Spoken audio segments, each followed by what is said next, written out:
How's it going, everyone? Still trying to figure out some settings real quick. I was listening to the last live stream and I couldn't hear any of the music, so I wasn't sure if I had screwed something up.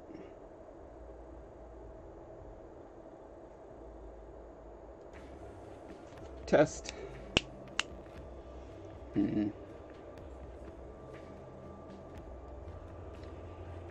Yeah, sorry, I'm so bad at streaming. Someday I'll figure it out. Ben Morta made it in time. Got back from a birthday trip to the zoo. Oh, cool. What's the third community I should add to the list of hashtags on here? I've got positivity, art, and chill. I guess I'll do sculpture. I'm going to be doing some sculpting.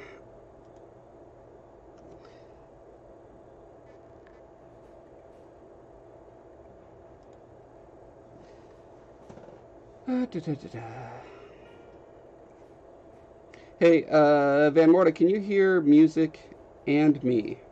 And/or me? Because I have an aux audio device.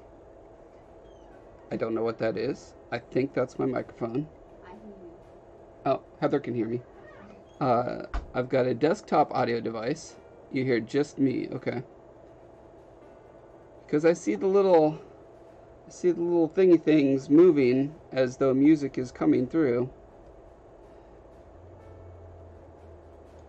How about that? I have audio music. I have no idea what that's going to, but tell me if you hear music now.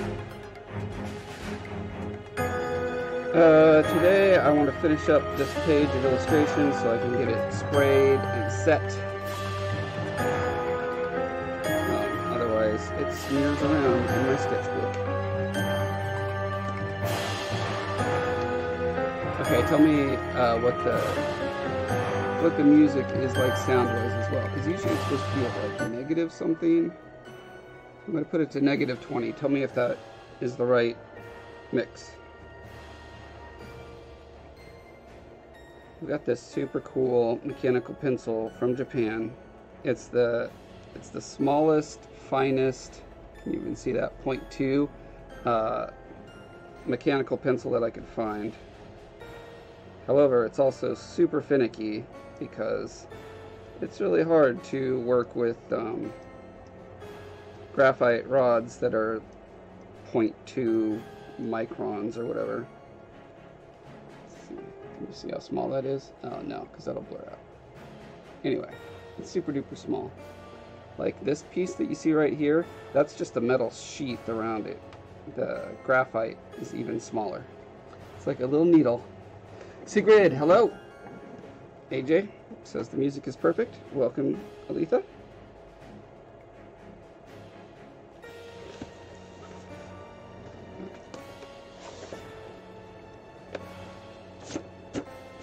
Make sure I'm not messing up the illustration on the other side by dunking it in whatever this is. Appears to be hardened. Must have been super glue? I don't know. Either that or it's Aletha drool, because she was sitting here last time. Okay, I just have a few like little twine rope string texture lines to add here.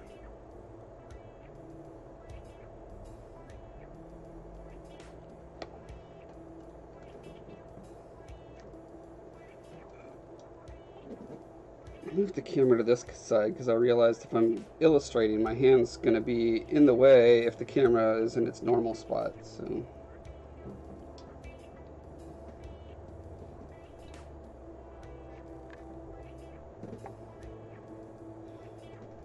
let's see. Am I making a shadow with my camera? No, I don't think so.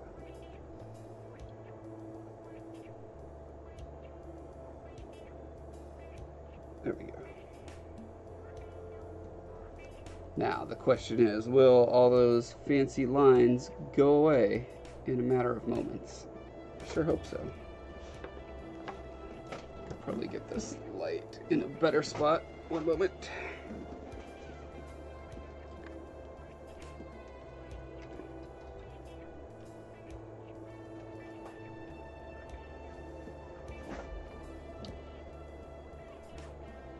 See, it's not going to cast a shadow.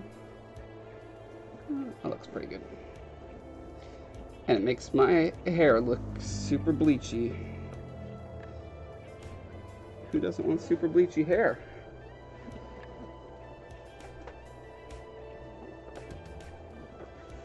Yeah, I mean, the downside to having a super small mech pencil is you can get caught up in spending forever amount of detail on itty-bitty little areas that no one will ever notice. But certainly when I'm doing things that are that require very fine lines, then I'm really happy to have it and get this kind of fabric stringy texture in there.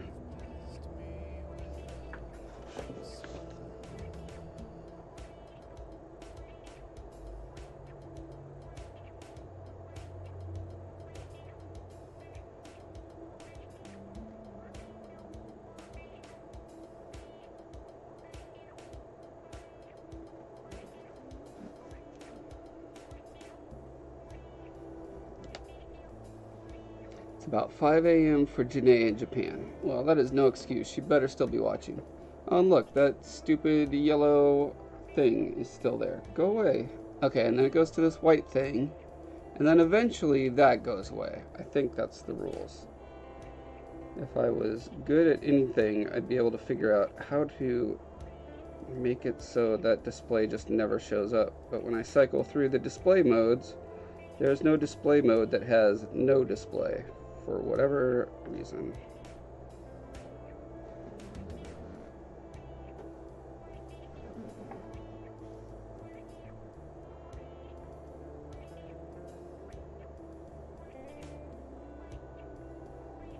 This particular artifact that I'm working on here is a quipu. Well, it's my fantasy version of a quipu. An actual quipu is a South American, I believe it was Incan, writing system where they would have cords with knots in them. Oh, see, I pressed a little too hard and the graphite snapped. Actually, you're supposed to not have the graphite out almost at all. You're supposed to push it down into the paper so that you're actually touching the paper with the metal sleeve that it's on, and just enough of the graphite comes out, but I play it recklessly and leave a tiny bit of the graphite out. Anyway, quipus are really cool. I think I read at some point, I don't know if this is still the case, that there are, you know, they were used for hundreds if not thousands of years, so obviously the language evolved, but I want to say that there are still not decoded quipus. Someone more up to date in Andean anthropology studies, let me know if I'm wrong about that.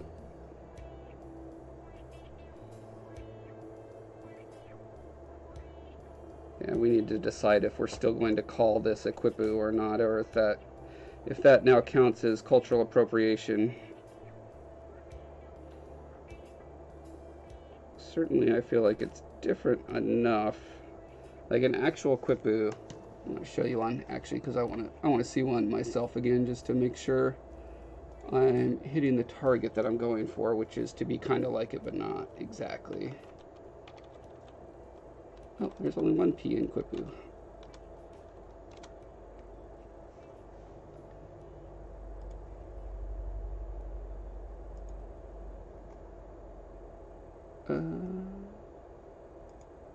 There we go.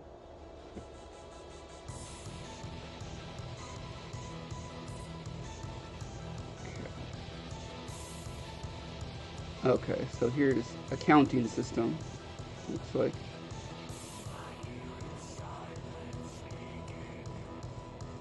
But here is obviously some very complex thing where, yeah, each of these dots and the colors and all that kind of stuff is assumed to mean something. This is really interesting how they have it going from one side and attaching to the other.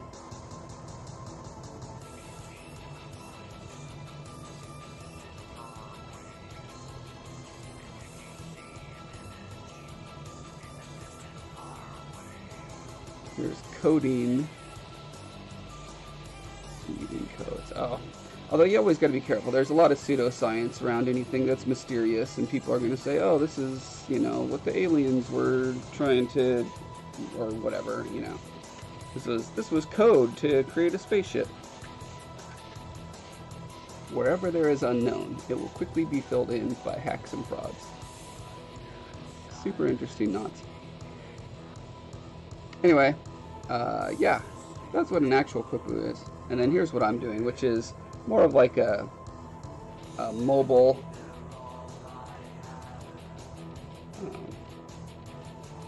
but it functions very similarly, where the knots and the types of chords and the colors used and stuff is supposed to be symbolic. Bowmark has to make one of these to make a treaty with the giants that are called Magus Montum.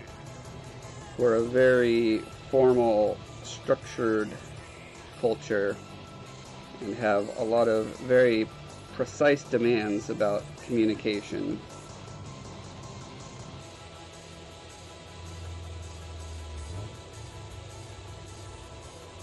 And they must have very good eyesight because, you know, this thing is probably like 3 or 4 feet across, I think. And a giant's head is like, I don't know, 8 feet long. So, yeah, they would have to hold this up real close to their eyes.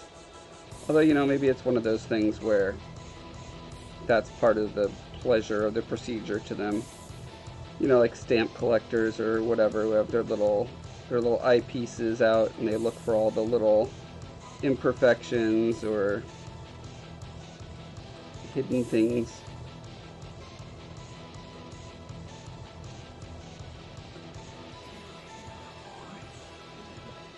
Yeah, it was fun hanging out, Aletha. Hopefully we can do it again sometime.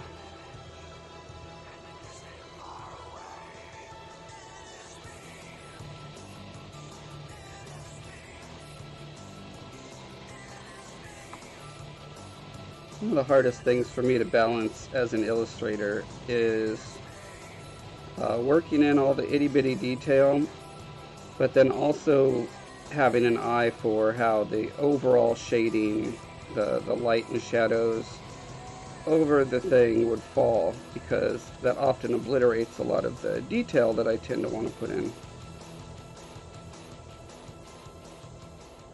So typically what I try to do is I try to work in all the shadows and light and stuff before I get very detailed, but here I clearly forgot. Like this mass of knots, this whole bottom area would be pretty dark, assuming the light's coming down from my typical kind of 3/4 angle.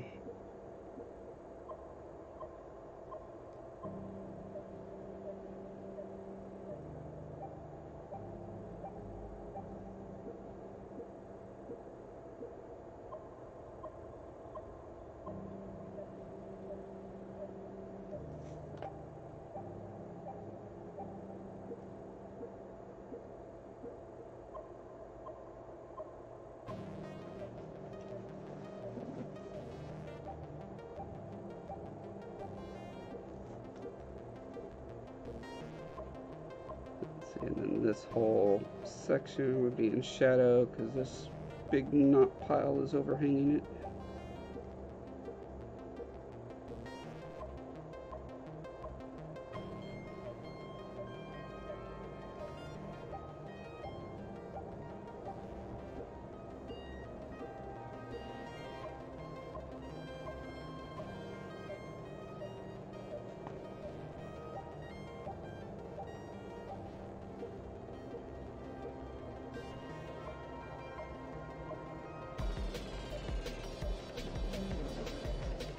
And Mortis says, oh look, I see Gale Gray on my map. Time to hide.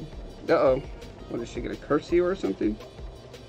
Gale Gray is like the sweetest woman I know. What's she gonna do to you?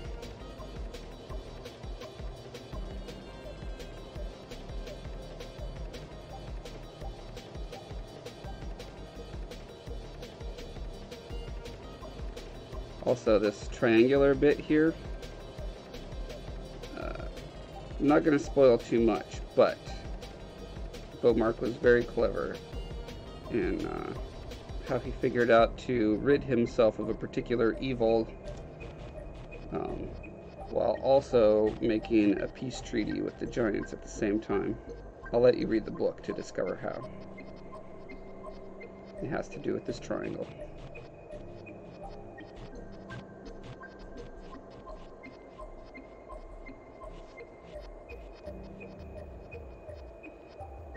This is kind of a weird, awkward thing. I'm not sure quite why I did it this way. I think it might have just been because of the way that I had already done this illustration and then this illustration. It was like, oh, I guess this one has to fit here.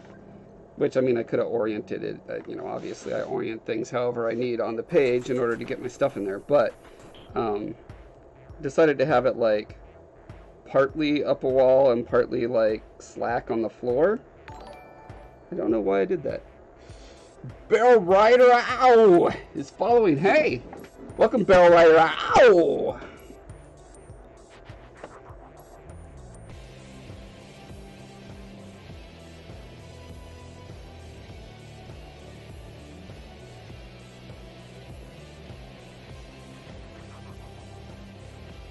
Yeah, sometimes I just do weird, quirky things with my illustrations, and I'm like, if I was going to do that again, I'd do it differently. But at some point, you just kind of gotta let it be.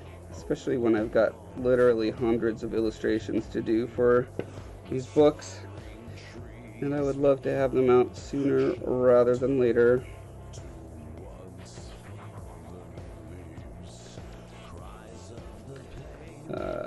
My mom convinced me that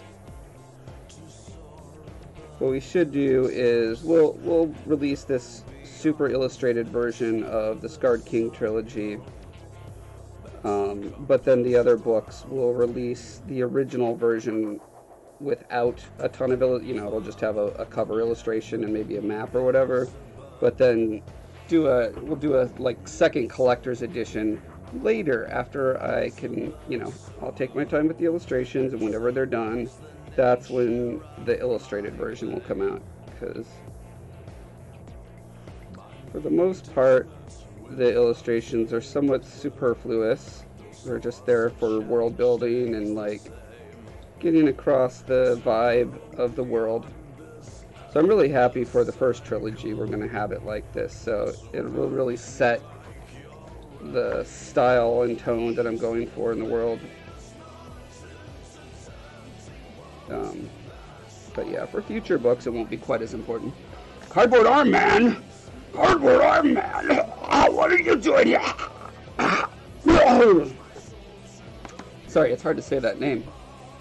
Cardboard Arm Man! If you guys want to watch very weird playthroughs, you should follow him on his Twitch while he does his various adventures. He's got some interesting YouTube videos as well. He's the superhero we don't need or want, but he's a superhero that's there.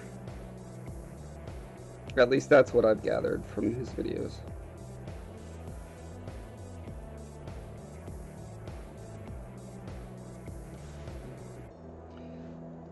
But yeah, like I was saying,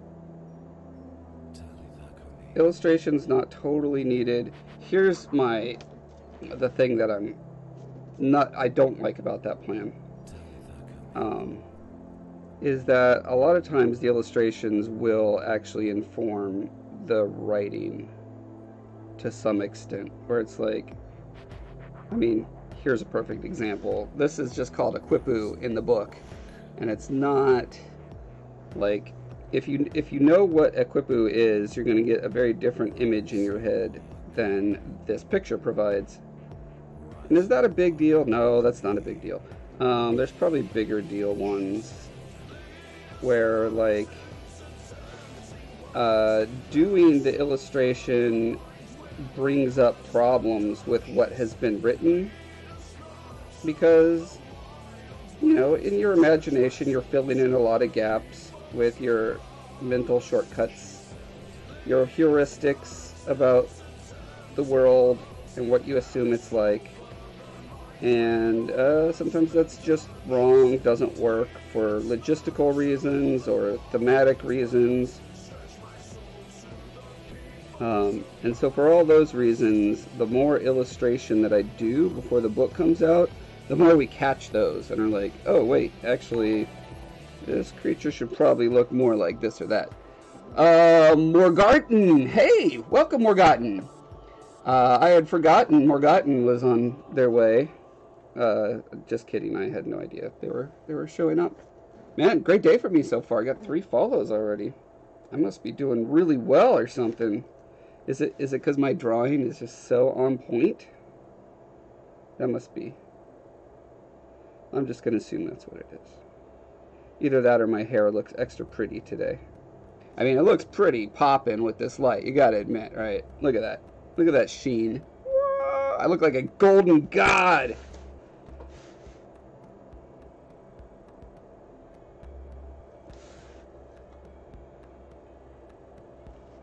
Yeah, so that is why I am not looking like a golden god. Back to the illustrations, answering questions and assumptions. That's why I'm unhappy with the plan. However, you know, my co-author / mother has been working on these books for nay on a decade, and not having any of them out or putting them out super slowly is probably just downright rude to her. So rather than have the perfect thing that comes out when she's 90 or whatever, let's just start putting them out now, and you know, I can do revisions as I go. I've already made this postulation, which is that these books are beta. Like when a game comes out in beta and you get user feedback or whatever, and then you make changes based on that. That's what these first publications of these books were going to be anyway. So I'm sure the illustrated versions will be revised to some extent. I'll do the illustrations, we'll make the changes, and then, you know, the originals can just be collector's versions. Or you know, you'll just want to throw them away. What I hope that doesn't do is make people be like, oh, this is the first publication of this book, it must be garbage, therefore I'm going to wait for the illustrated version. But also, I mean, how could you combat that I mean, I could hide the fact that new ones are going to come out, but after the first like 2 or 3 of the illustrated ones come out, and people haven't figured it out by then you know, probably people will figure it out by then. Cardboard Arm Man, yes, how's it going? And have you tried Robitussin for that cough?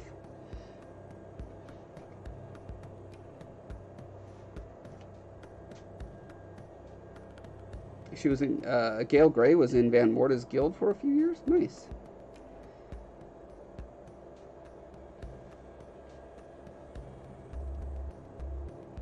Morta Garden says, hey Josh, finally managed to catch you streaming live thanks to your Instagram post. Woohoo! My Instagram post did something. Yes!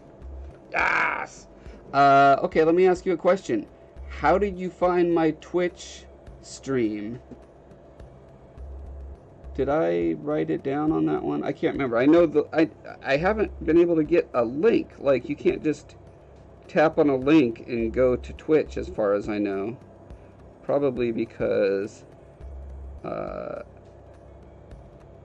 Instagram is owned by Facebook, and Facebook wants to be Twitch with their Facebook Live service.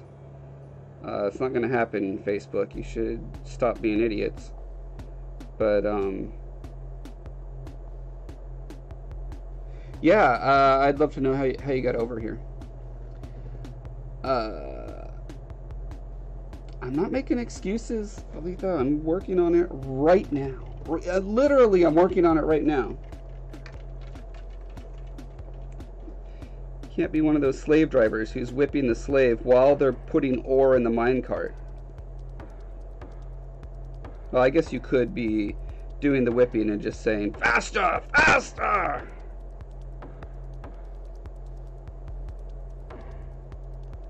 Is that the kind of slave driver you want to be? Cardboard arm man, nothing helps you, not even Robitussin. Okay. And said Twitter for you. Good to know. Hey, this is all great feedback for me to know where to focus my efforts and what works and what doesn't. Ben Mortis says, click the notification thing at top and you will be emailed. Oh, I assume you're talking to Aletha. Gotcha. That is not how you get to my Twitch stream from Instagram. Sorry, folks, it won't work. Alright, I think I got all my little squiggly wiggly rope-a-dope lines in here.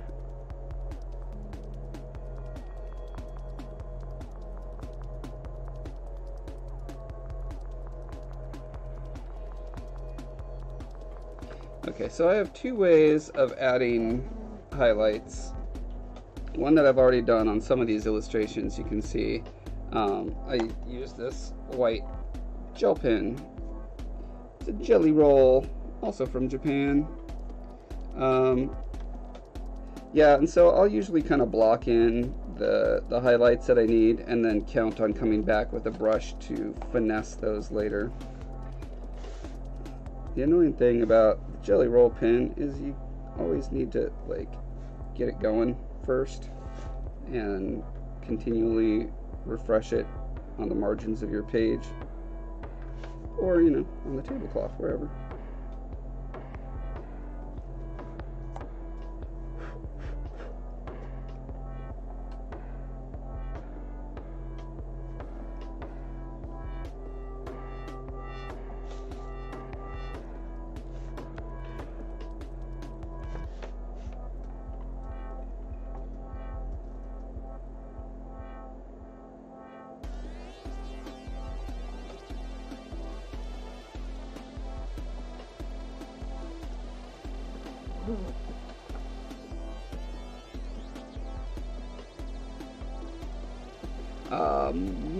More to Garden said, sent you a message through Instagram recently. Also started to follow you after seeing your post a moment before. I looked up your Twitch account through your YouTube channel. Wow, that's a lot of steps.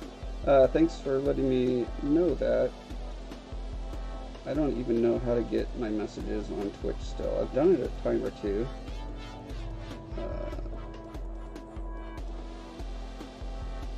One request. That'd be you.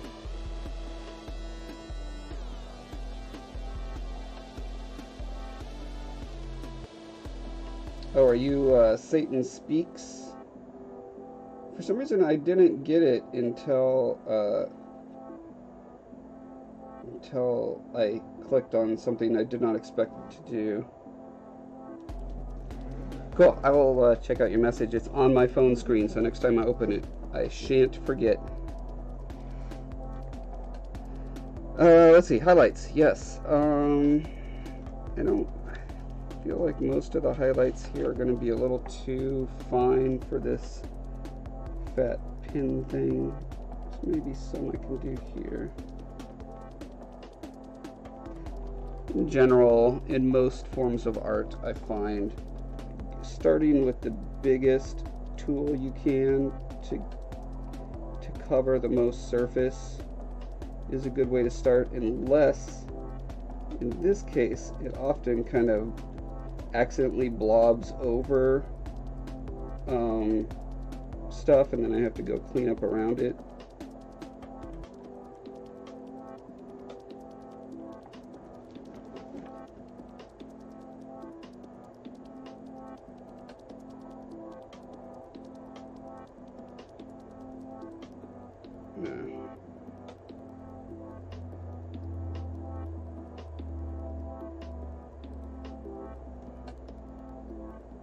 sometimes with the pen it's also a little difficult to get an organic highlight.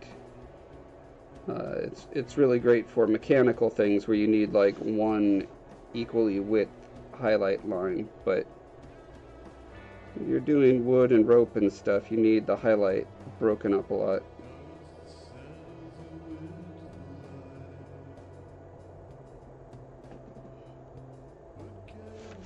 You can see I did this carpet roll with the pen, and it's not exactly how I wanted it to be, but it's alright. It's alright. Okay, let's break out wash, or watercolor rather, artist's watercolor. Hey, Cardboard Art Man, thanks for stopping by. Have a good work.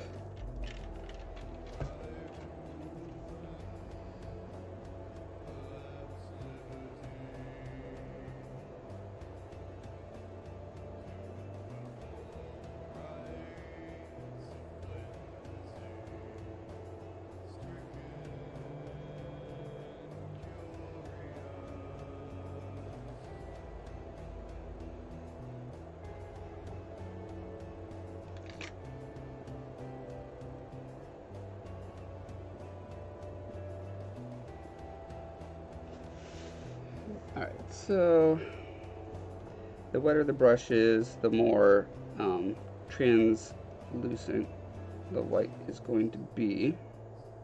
So it's always kind of a balancing act, kind of going back and forth between the paint and the water. And especially at this scale, like just the minutest amounts make such a big difference.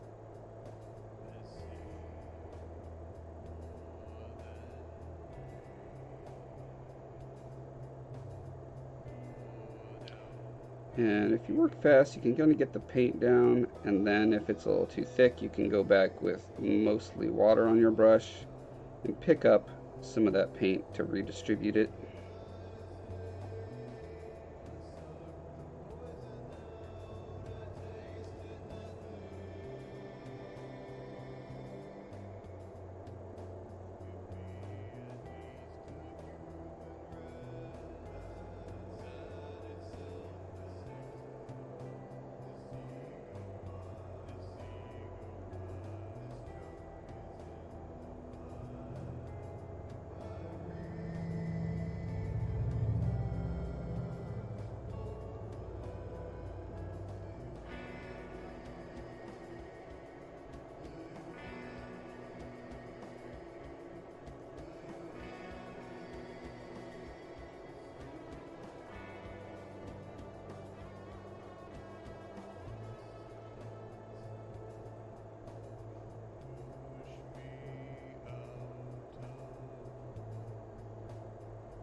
Thing you can also do is just kind of paint over, like this line here. I just want this general area to be more highlighted.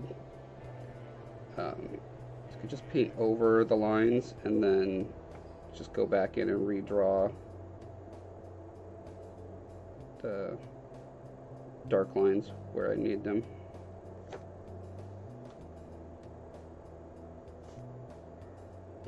Go ahead and do that all over the top here because I really want to emphasize how geometric this triangular part is.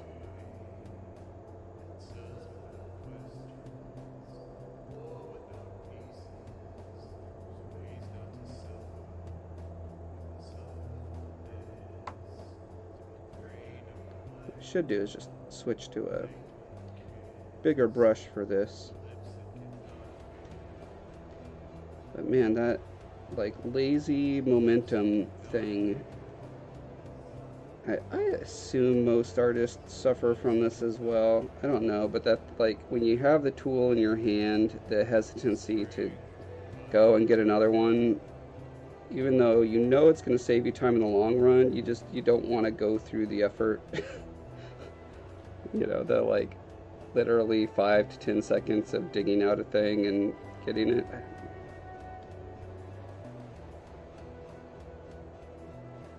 Like, it's purely a psychological thing. Probably a cognitive bias, which is a good segue into, hey, let's do our cognitive bias of the day, shall we? As soon as I'm done with this part.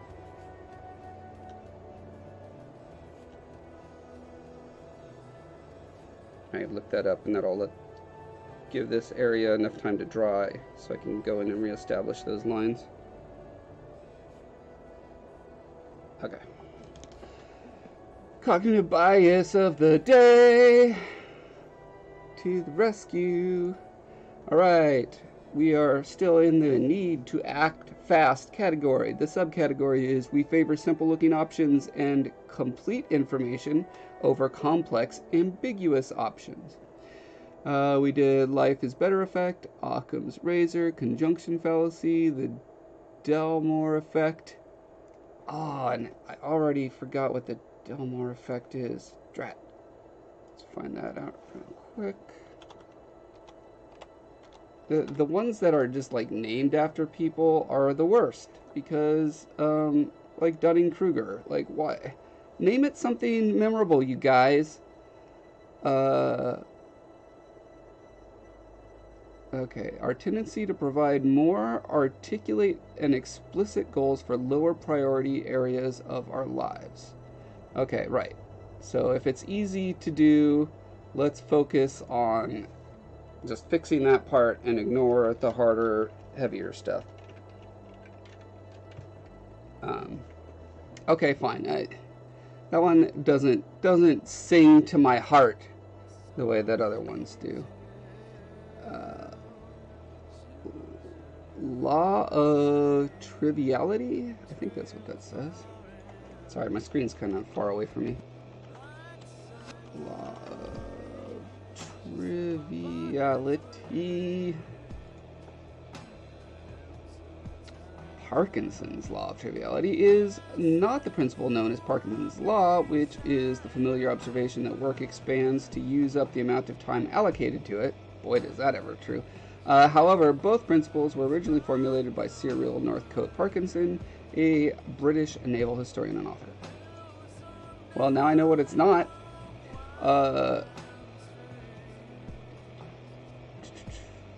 Argument that members of an organization give disproportionate weight to trivial issues. Okay.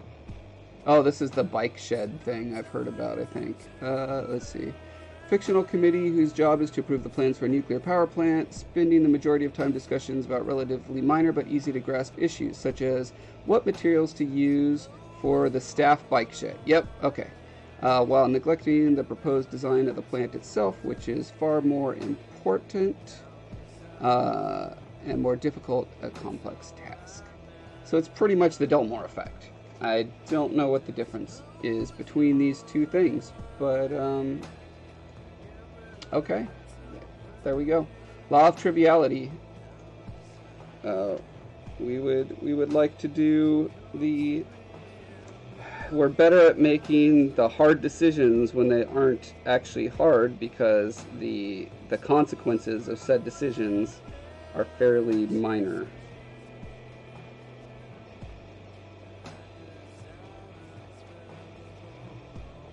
You know what's occurring to me right now is I should have done all of the highlight work before I did any of the detailed line work, because then I could have just drawn right over, because right now I'm wiping out lines that I'm going to have to just go back in and re-add.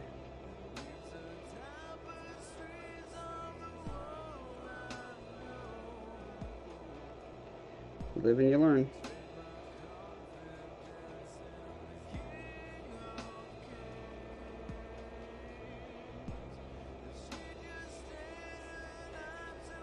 Trying to think of a good example of I can think of a really good triviality. Wait, what was it called? It's called the triviality. Law of triviality. I can think of a really good one from very recently, but it's something that I'm not at liberty to share. I'm trying to think of one from my own life. I mean, I guess you could say what I'm doing right now is probably a pretty good example of it, where you know, my goal is to get these books out and get my company going and famous and people reading these books. But here I am futzing with highlights on a quipu on an illustration that people are going to look at for half a second tops, and then flip the page.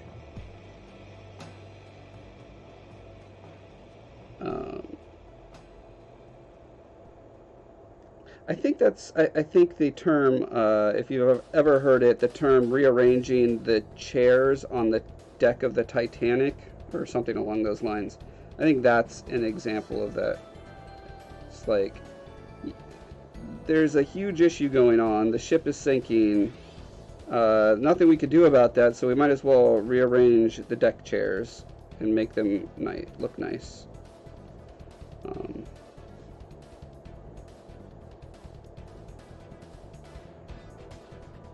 In my particular case, I mean, we're not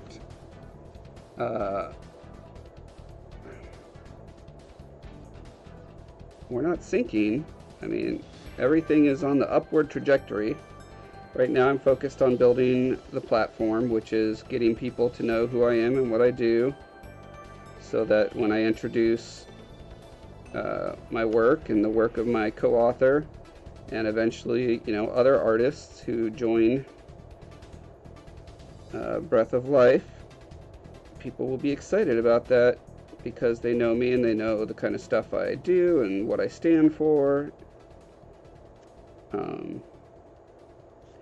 So it's not a pointless endeavor what I'm doing, but is it the optimal strategy is a valid question.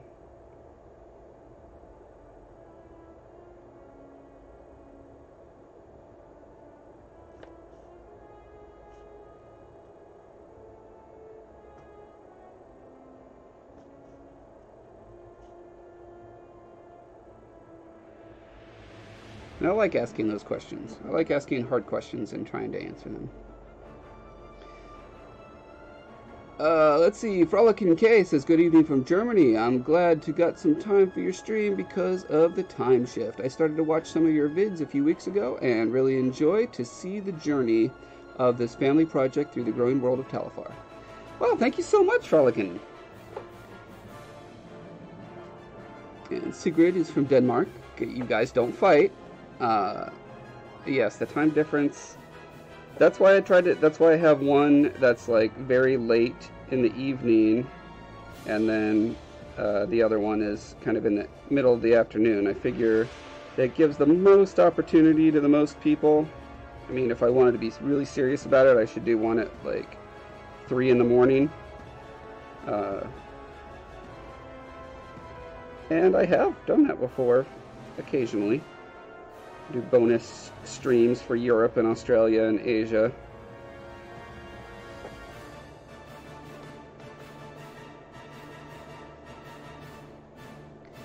Maybe you can bribe me to do one for you guys overseas. Hey, that'd be cool. Just fly me out there, and then you know, give me a nice place to stay and feed me, and you know, pay me for the time I'm missing at my job.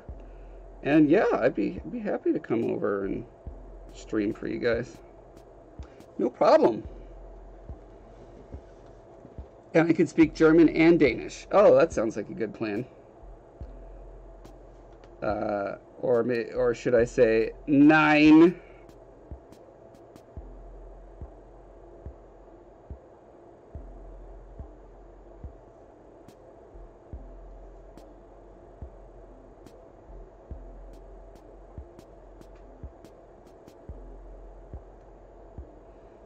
I would be about as good as Brad Pitt was doing doing Italian in what was it? Oh, Inglorious Bastards. There's a scene where he decides he needs to go undercover as an Italian something. He's like, I'm the best at it, so I better be the one. And he walks in and he's like, Buongiorno!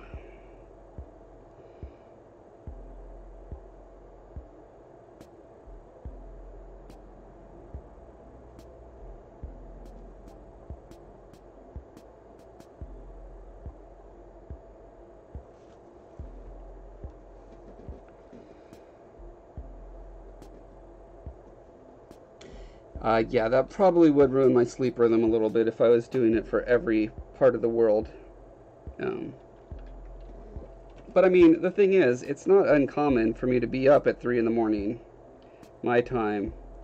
The only thing that keeps me from streaming around then, it's like, I'm thinking to myself, man, I really need to get to bed soon. And starting a stream means I'm probably dedicating to a good 2 or 3 hours more.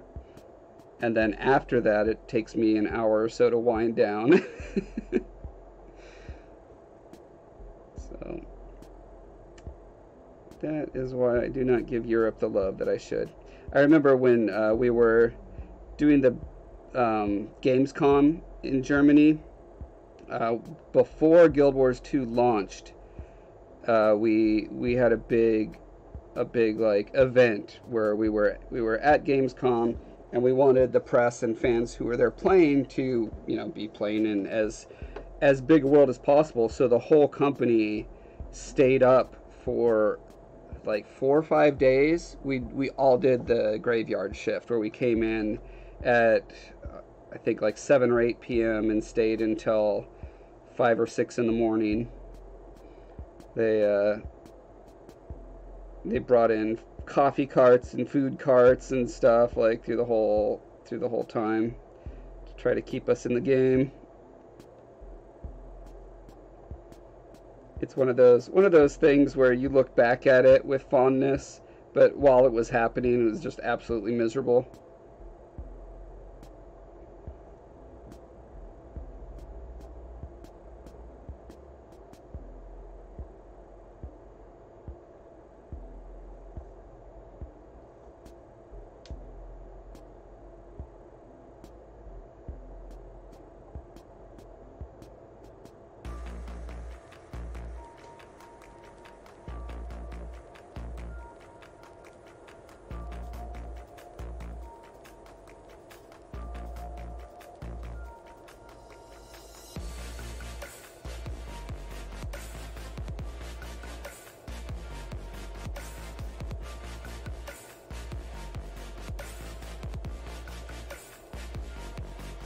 Yeah, it's so tricky getting the right balance of paint and water on here for such teeny tiny little details.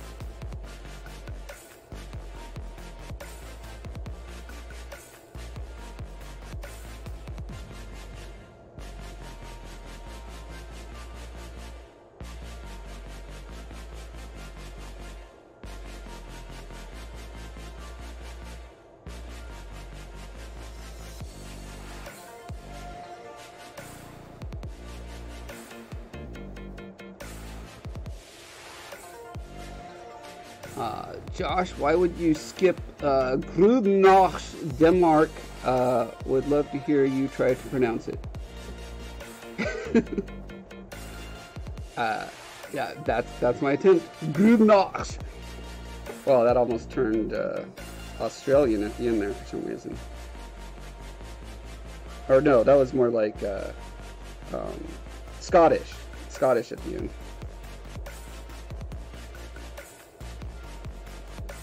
Yeah, I am super bad at impressions and accents.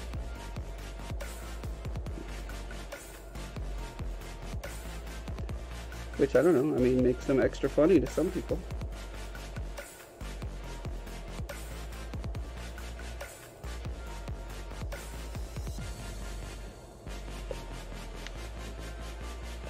Frolicking K, God after Till Dog Ossa.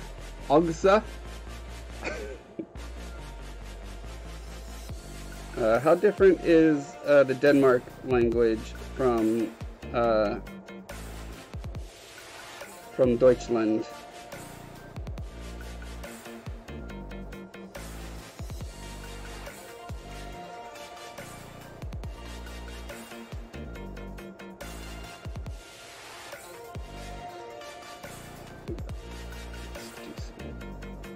Establishing our lines.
Danish is closer to Norwegian and far from German language. Very different. Okay.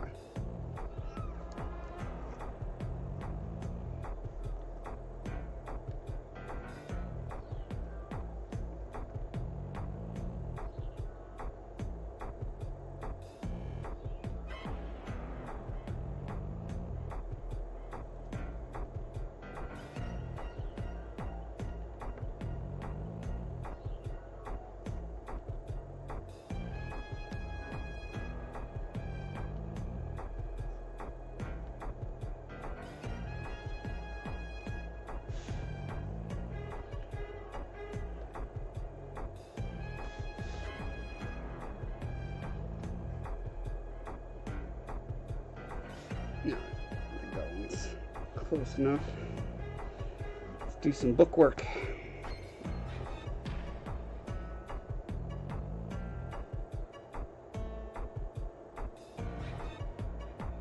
I mean, if you look hard enough, you can find similarities between pretty much every language.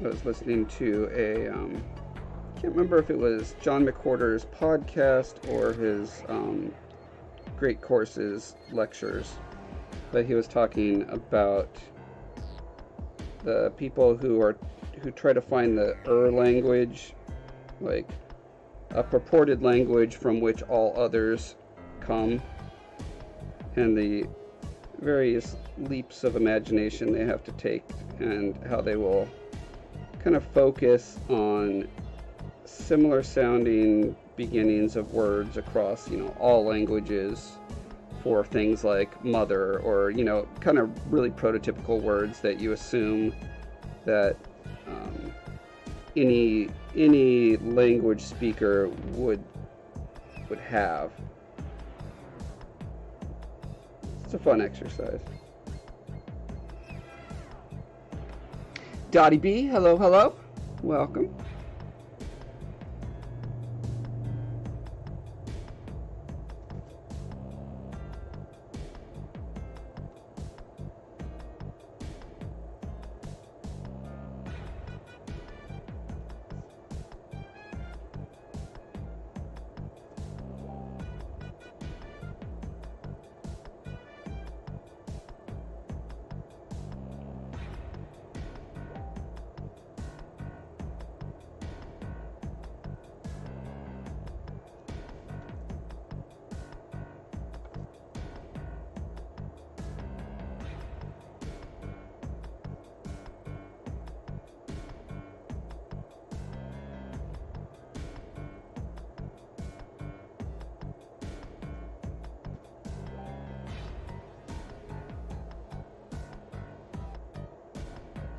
this is something that a pen cannot do at all, which is start with a highlight in the corner of a flat shape and then just kind of diffuse it out from there.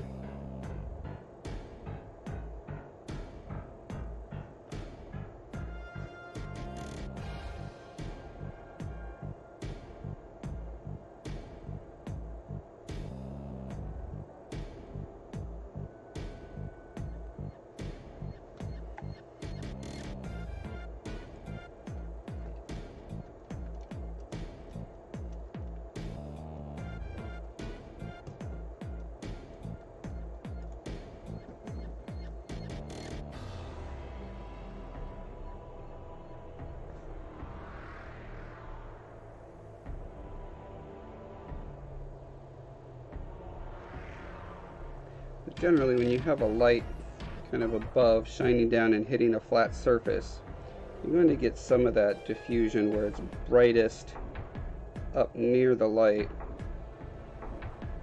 and then it spreads out from there.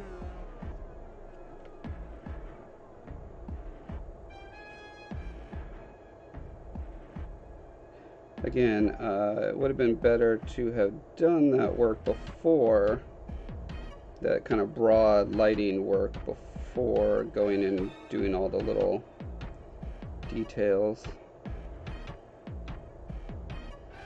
in pencil, because then I wouldn't have to work around the pencil strokes.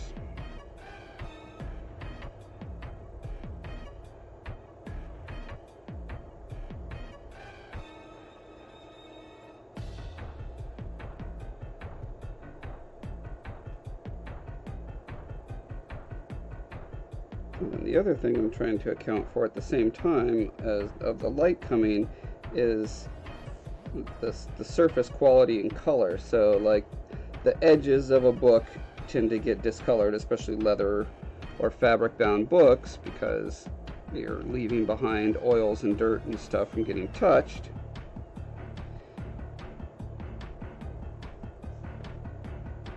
So you can't just do straight up highlights as though the thing was clean plastic if you want it to look realistic. And I know I'll never get there, but that's what I'm striving for, is some kind of realism.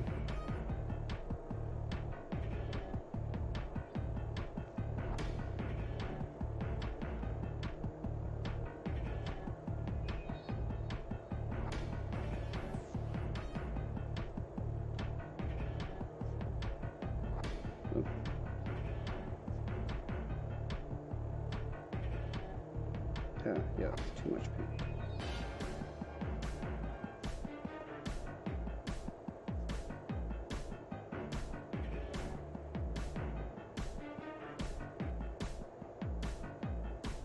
Let's dab some of that off.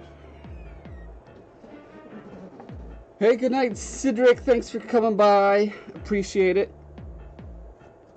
Have a good Monday. Ooh, look at that fun little stream. My little drop of paint hit the water. I posted a pretty interesting painting technique on my Facebook page, Breath of Life Art Studio Facebook page, where someone pours different colored paints through a strainer and ends up with a fun effect like that, but going off in all directions.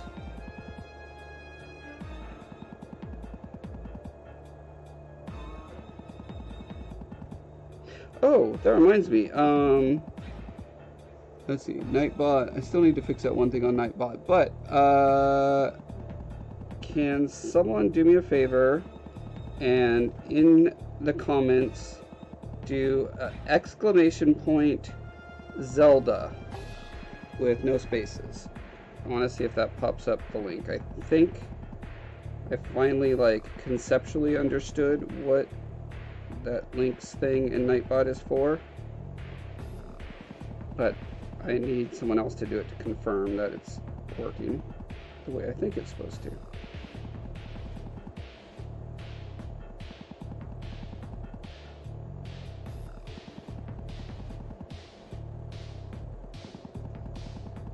It worked. Look at that. Sculptures of Legend of Zelda monsters and such. Although there's still... I totally put a break in that. I put like 3 different breaks. Look at this. Let me show you guys what this is. Okay. Right? And there's no space there. So I'm like, oh, edit. So I go into edit it. I've done this once already. I hit enter. I hit enter again. Right? That should definitely break the line there. Submit. I wonder if it has to be spaces. Let me try putting spaces. Yeah, look, it just undoes what I did. Does that work?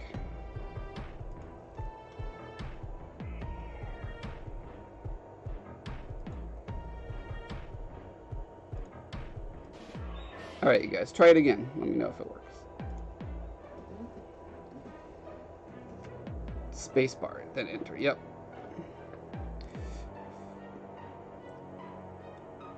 Fräulein K says, I have to laugh because my art teacher asked me many years ago what the books are made of, which I draw. I never understood the question because, I mean, they were just books until I started to study history of art. Yeah, books have made out of all sorts of interesting things throughout the years. There we go. There's a functioning leak.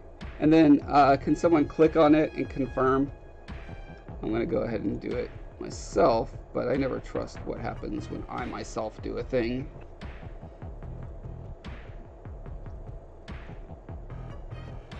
Here we go. Okay. Awesome. So now I know that I can talk about stuff and be like, hey, if anyone's interested, or I could just do it myself, you can check out my Zelda stuff with exclamation point Zelda. And that'll be great. Thank you, Van Morta.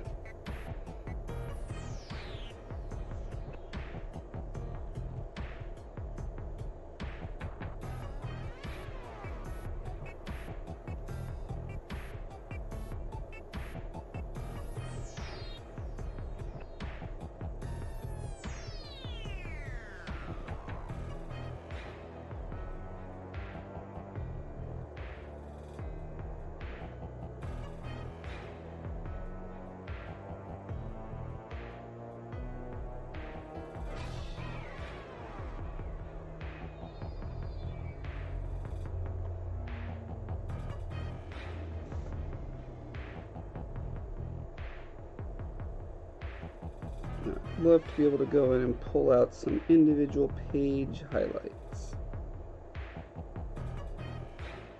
Just here or there.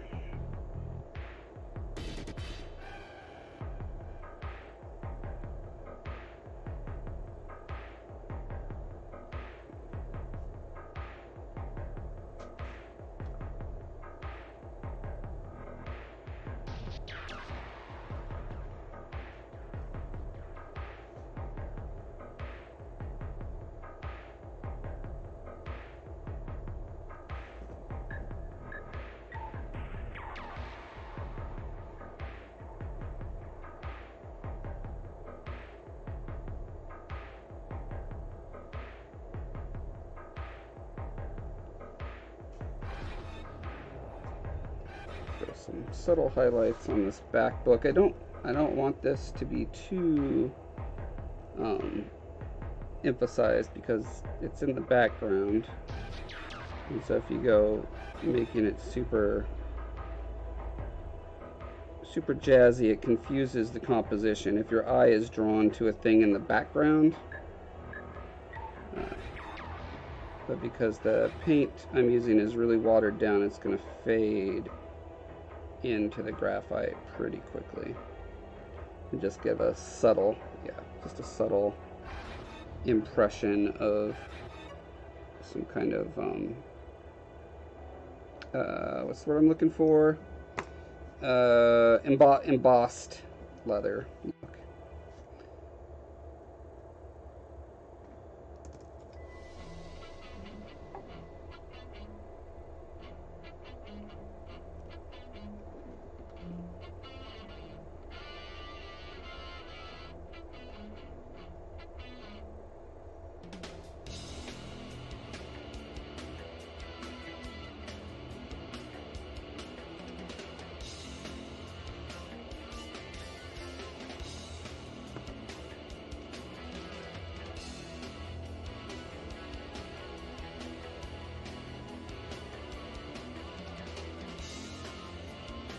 supposed to be a little metallic block on this book, so I want to make sure it's much brighter than the surface around it, because the light would be bouncing straight off of it, straight at you.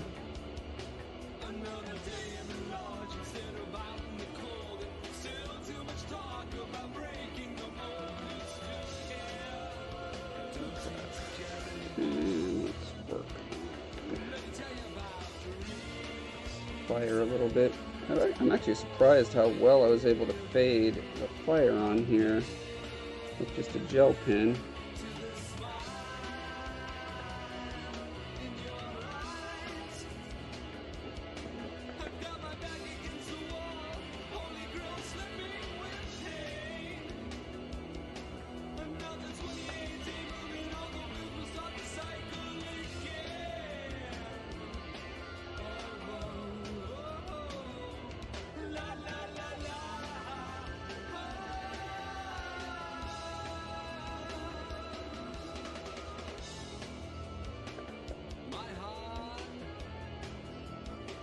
Has started again, and this time I think I'm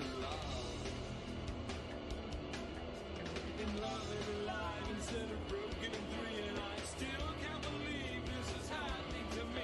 This particular artifact is a Juggler's brand, which is a brand that's not really made for branding cattle, but it's made to be lit on fire for performance juggling. As Bowmark runs across a performing troupe, and at some point he ends up like juggling with them in a controversial scene. And by controversial, I mean, I don't know if I like it or not. Seems a little Disney-ish for a hero to see a troupe of acrobats and jugglers and then just kind of join in. Let me just see if I can find a smoother way to make that happen, or cut it. I mean, what it says about Bowmark is that he's underneath all the pain and anguish that he's going through on this trip, on this quest. He's still a light-hearted young person who is probably pretty starved for fun. You gotta imagine he doesn't have a Nintendo Switch with him on this journey, or a phone with social media. So you gotta imagine when the opportunity for letting loose and doing something fun that utilizes skills that he has in a social context comes around, I think it makes sense that he would do that, but I don't know that the optics read that way, or if it just like feels, like I said, feels like Disney, like it's a cartoon all of a sudden. Maybe if some of that interior, if he has a debate that the reader is informed about, that would assuage my fears.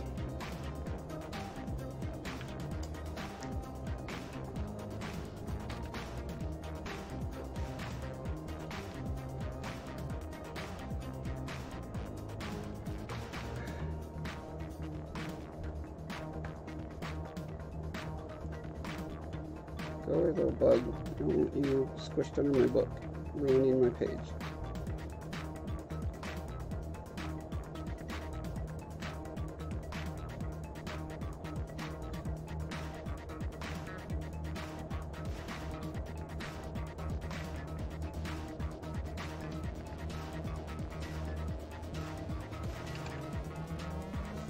Alright, I'm not going to say what this is. I'm going to hope that you guys can tell what it is. And tell me in chat if you know what it is.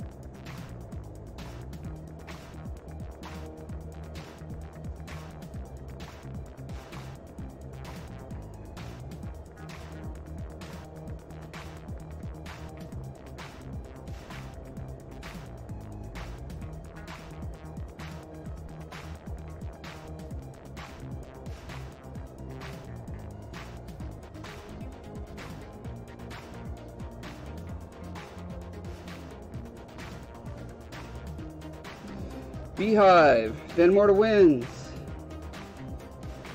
Okay. I'm glad someone knew. I was worried that it's so kind of abstract.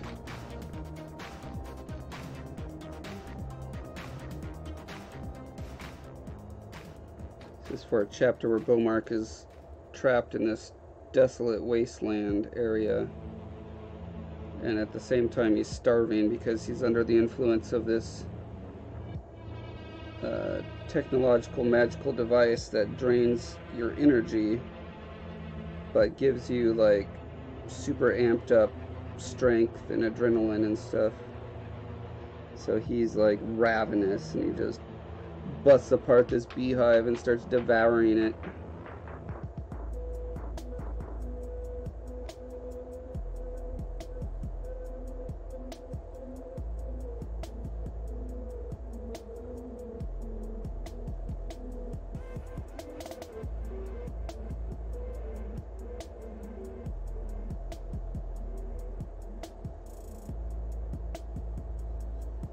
Grubs and all.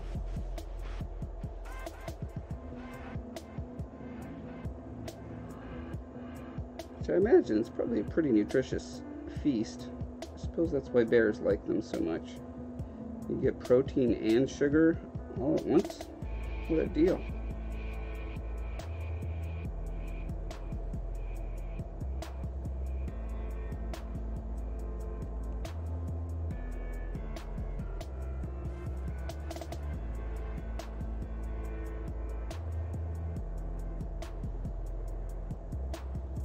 Okay, so I'm trying to establish a highlight along the surface of the honeycomb and then kind of work it out from there.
Beehives are pretty waxy from the image search that I did, and so wax typically reflects light pretty well.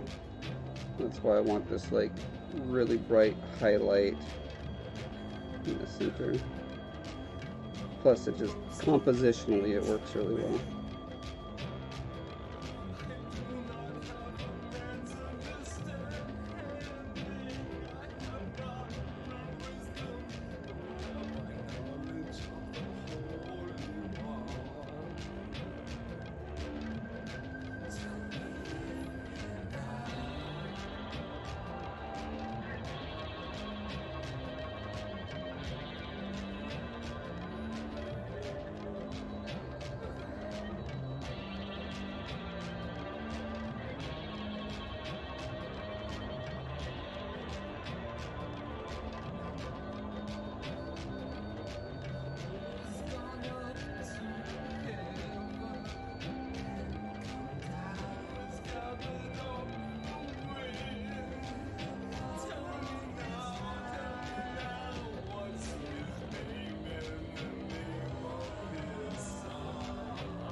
Getting sticky liquid like honey really tricky for me because I tend to want to make the highlights too long and drawn out.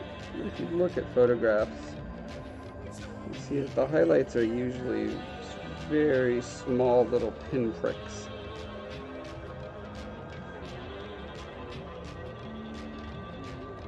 And I suppose the better you are, the more experienced and practiced you are, the better you'll be able to place those little highlights exactly where they need to go. I feel like a big, broad, fading one over here works then.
It's alright. I don't think I'm ever going to be happy with this particular illustration. But I'm very relieved that Van Morta was able to recognize it. Hey, a Magic Penguin!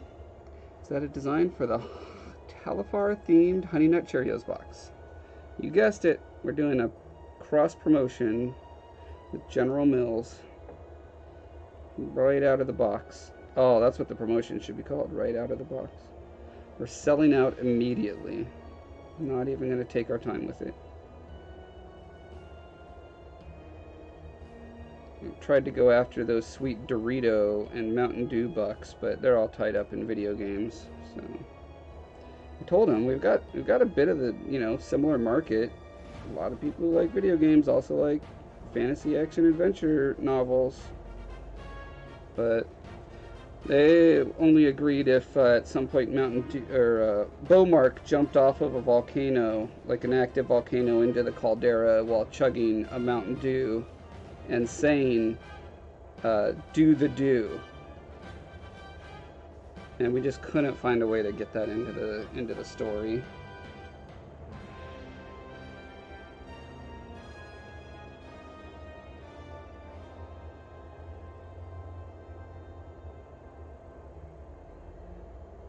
Although what we could do is we could make Bowmark's people have their currency be Doritos, like cheesy nacho cheese Doritos. Is out there?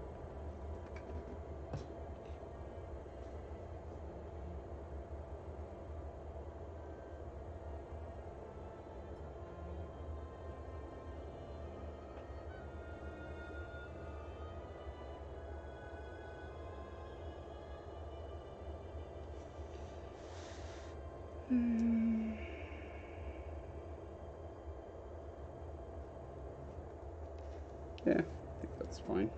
It's fine. Alright, all I got left is this carpet,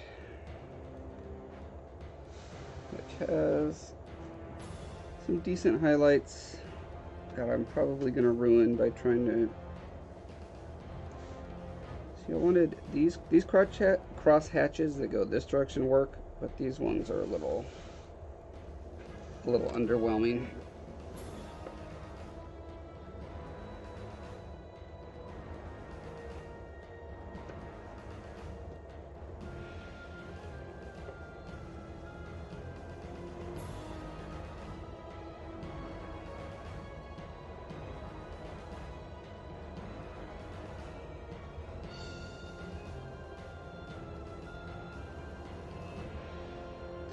Got a few strands here and there to extend that highlight down so it's a little more balanced.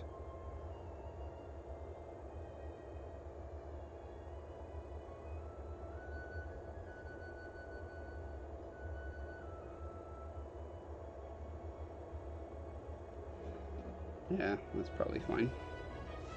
This is a carpet roll that Bowmark has to hide inside of to escape a thing. Trust me, there's a thing to escape. Ugh.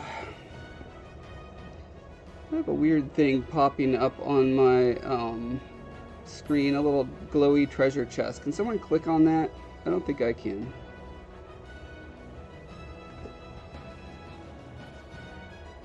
I feel like I set that up in Streamlabs, but I don't see it reflect. Oh, this is my editor. Maybe, what do I see if I go live? Oh. I don't know. I don't know how to make this work. I'm just lucky I got to the point where I can actually have my image broadcast around the world in real time, aren't I? Count my blessings. Alright. I think that's pretty good illustration for now. Let me do a little Bowmark work now.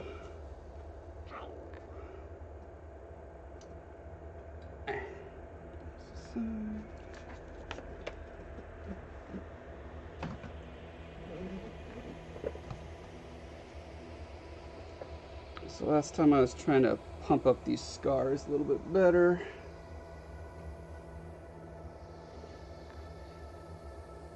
And so I'm going to need to sand those back a bit. Oh, I need to remember to put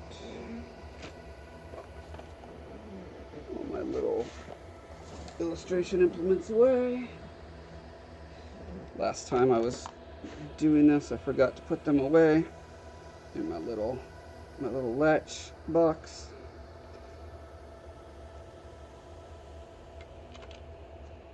Which, if you guys didn't know, I have a YouTube video about building this sketchbook.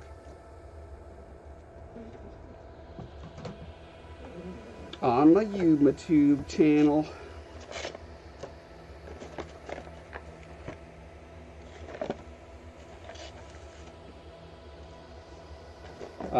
Okay.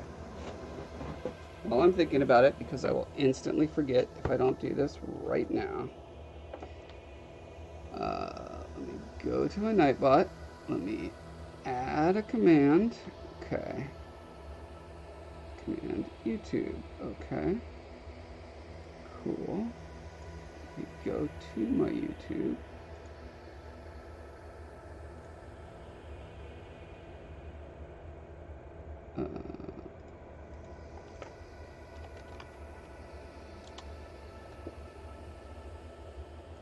Hi there, my name's Josh Foreman. Hey, I make videos. hush, Josh Foreman. No one asked you. Okay. Here's a message.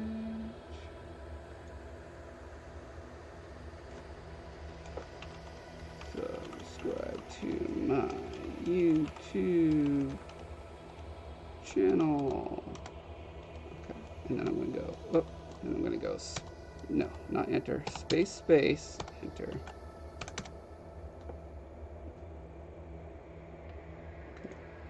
Alias. No, there's no alias.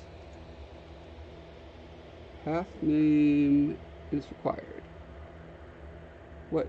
Path name to what?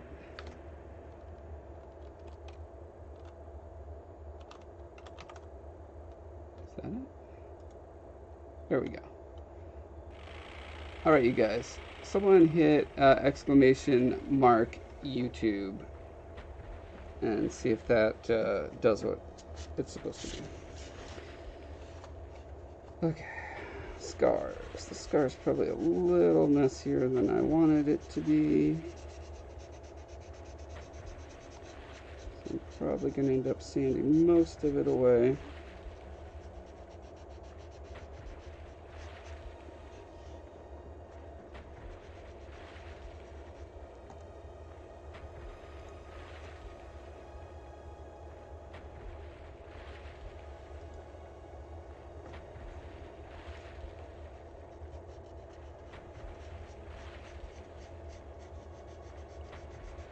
think mostly what I want out of this scar is the little dots that come from having the skin sewn together.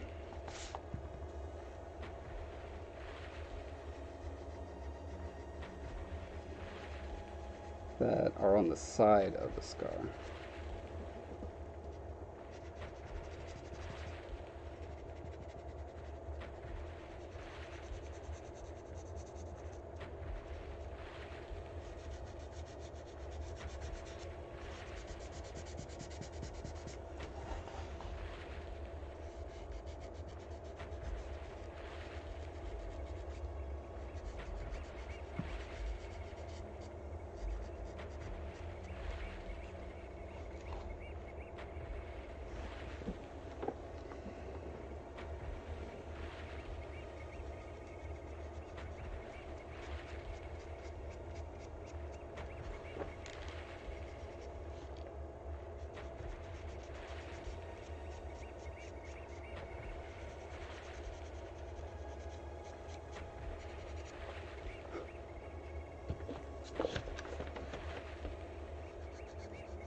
Yeah, Magic Penguin. I've been thinking about these cross promotions a lot. Another probably good idea would be maybe Red Bull.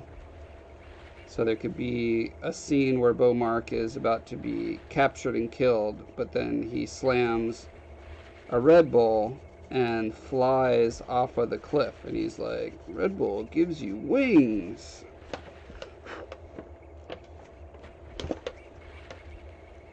Let me know if you have any other ideas for what would work well in a fantasy action adventure book. Like maybe Nike, like at some point he could get the magic shoes of fast running and jumping.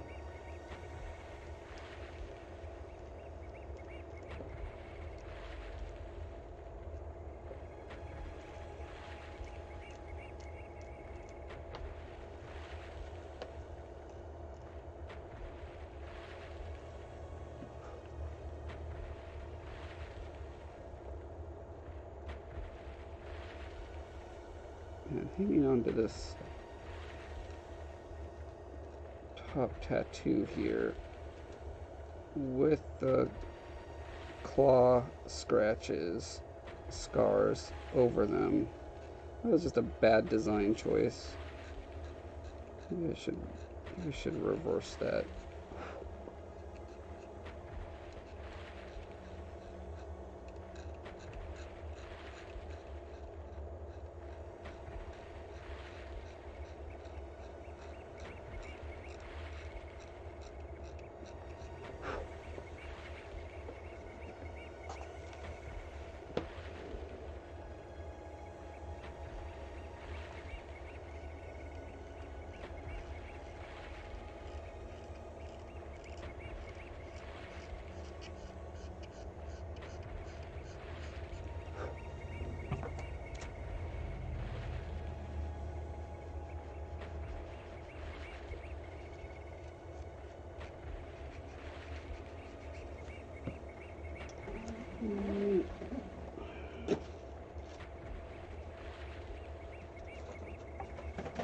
Maybe a sanding pad because it has a more defined edge. It's better at this.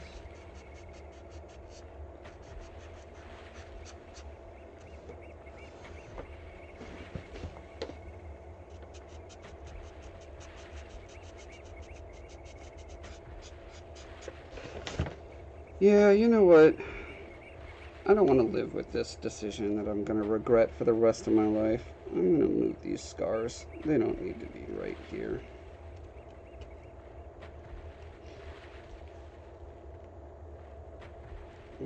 Save this for the... This is where his tattoo is. That he has all through the book. Let's not obscure it.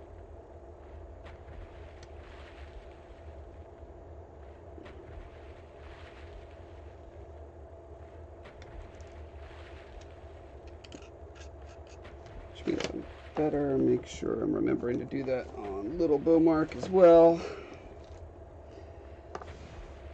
little mark here. Looks like I'm going to have to use a little bit of filler to get rid of the scars there.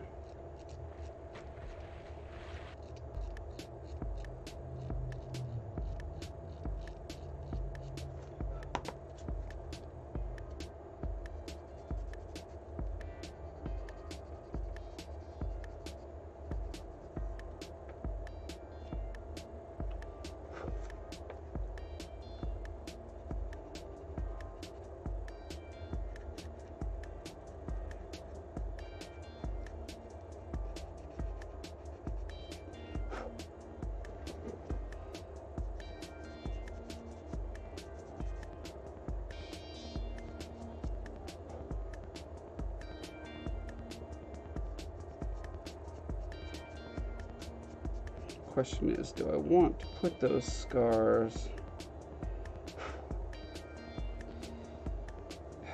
somewhere else that is close to there, or no?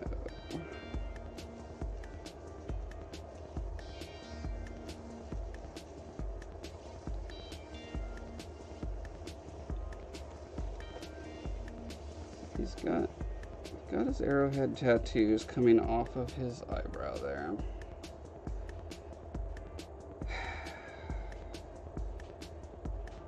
Move the scars up to along, like coming off his scalp maybe, but since I've already got this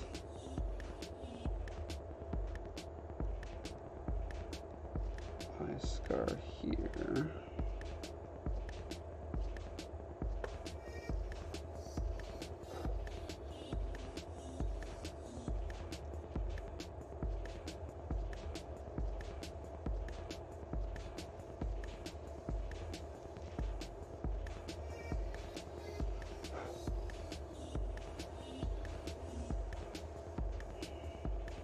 probably what I should do is take a picture of it.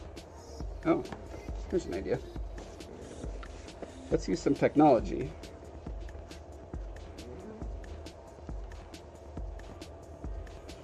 Okay, take a picture of Mr. Bowmark.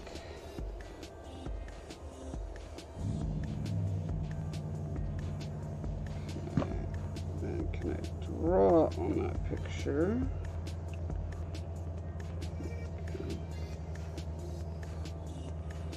Can. Okay, so undo that. It's got a scar here. Actually, just to really make this clear from a graphic design perspective, it's got that one. Got this one, got this one, this one. So he gets scratched by, is it a Dridian? Oh, I can't even remember where that scratch came from now. I mean, it's fairly easy, you know, when I'm rereading the book for the final edit pass to just move wherever the incident came from. Because I'm thinking if I put it on his cheek like that, that would get it away from his tattoo. But, okay, let me do his tattoo in blue. So he's got these 3 arrowheads coming off of his eyebrow.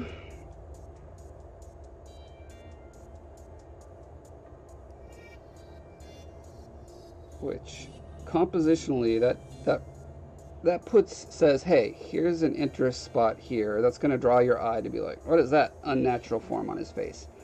Scars are like also eye drawers, eye catchers, but they are more organic. Which means I think like on the scale of I'm drawn to look at this thing on a person's face, tattoo with straight lines are probably higher than curvy scars.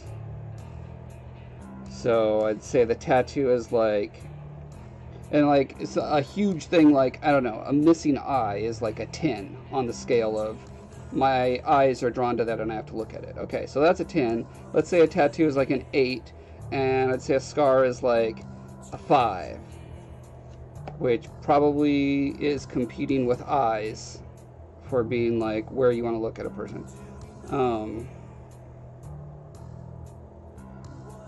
So I suppose if I wanted to have those scratches, and I don't want them to be like that, right? Because then that becomes like a weird mirror image of that one. I wonder if doing over the whole mouth.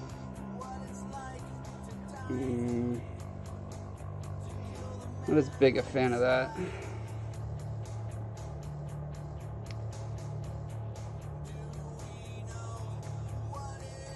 What if it's more like, let's try this.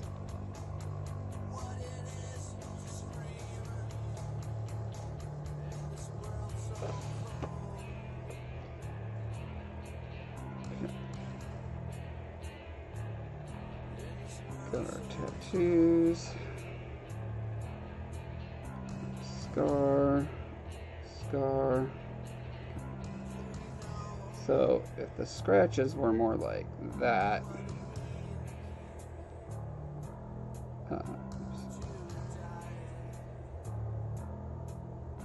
that's still kind of similar to what he's got going on here. Although this one I kind of feeling like changing too, because I was reading the chapter where this happens recently, and what's described is that there's a person torturing him with a razor, and he actually goes down all the way to the chin. And when Bowmark sees that and his eye is like all cut up and stuff, he thinks like he's a hideous monster. No one's ever gonna find him handsome again. But the way I have the scar going across this way, that's more like a romantic scar, right? When you pull it down towards the chin, that becomes a lot more, I don't know what the word would be, but it would be closer to the idea that, okay, he's actually disfigured from that. And if I did that, that would give me more latitude to do the, like, following the cheekbone scar on that side.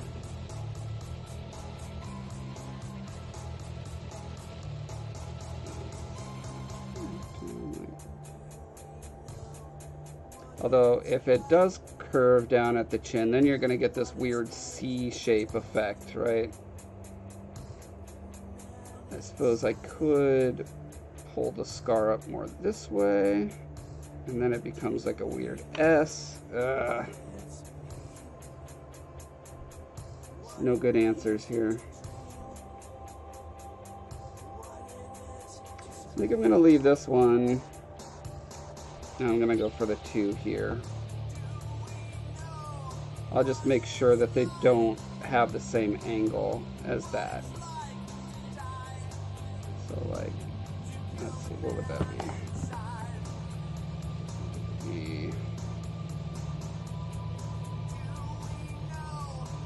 It goes like that.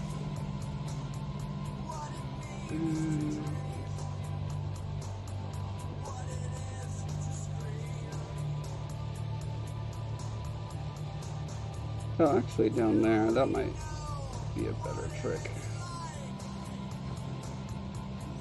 Yeah, that's kind of a better spot, I think. Yeah, I'm gonna do that.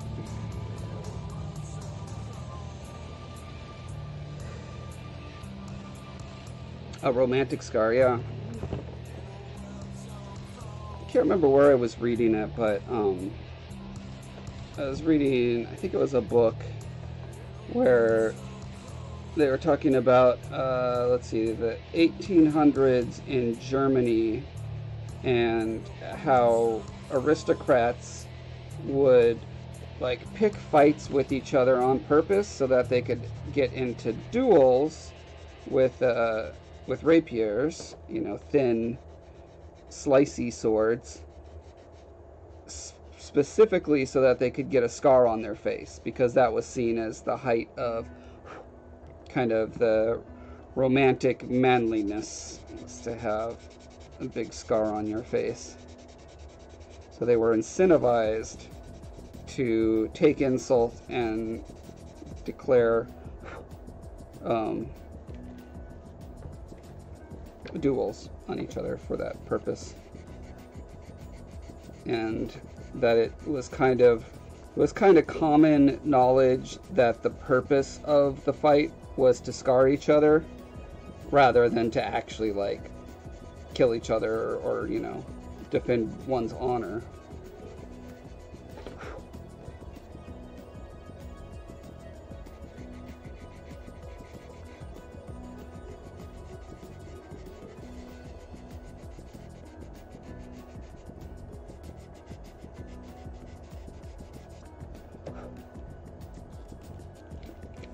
Gonna go in for the thicker grit real quick.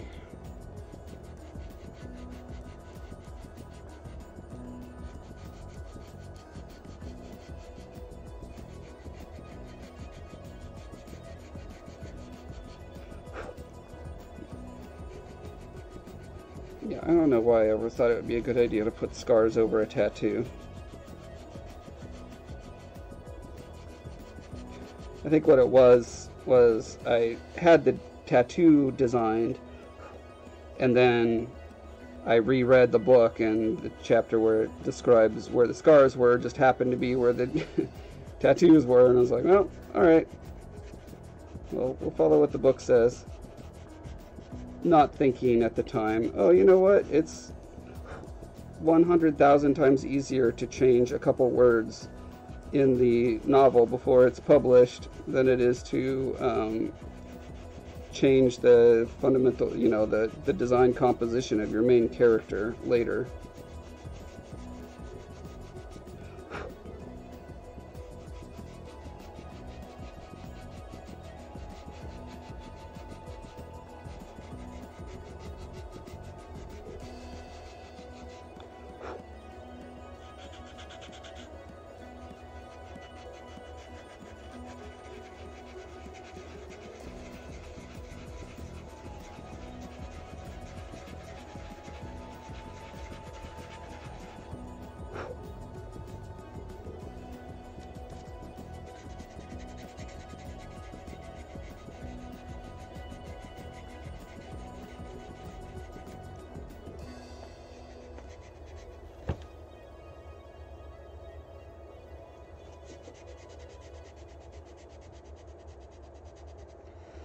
Lolita, you made a yellow slug with golden spots for Mom. Ah, that's sweet. Does your mom like slugs?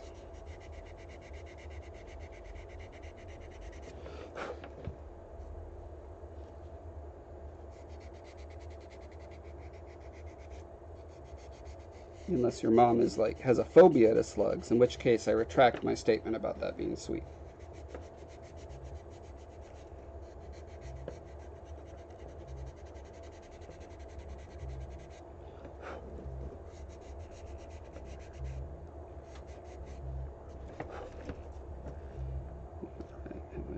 Totally destroyed my eyebrows.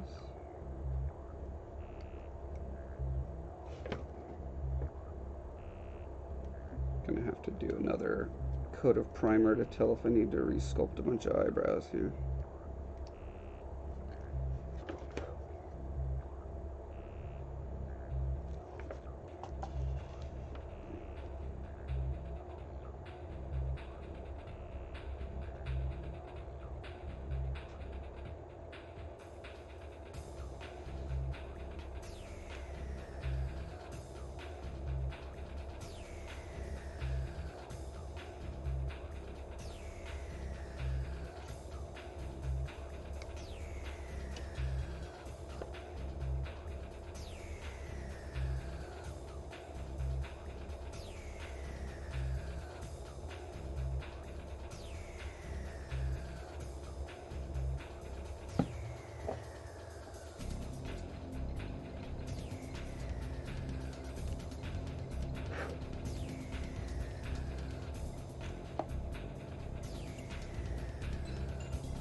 He actually does get his eyeball, the cornea, sliced a little bit too.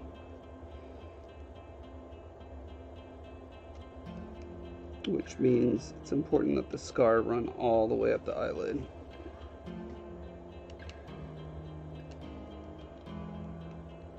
Fortunately, he has very skilled spitter surgeons to patch him up.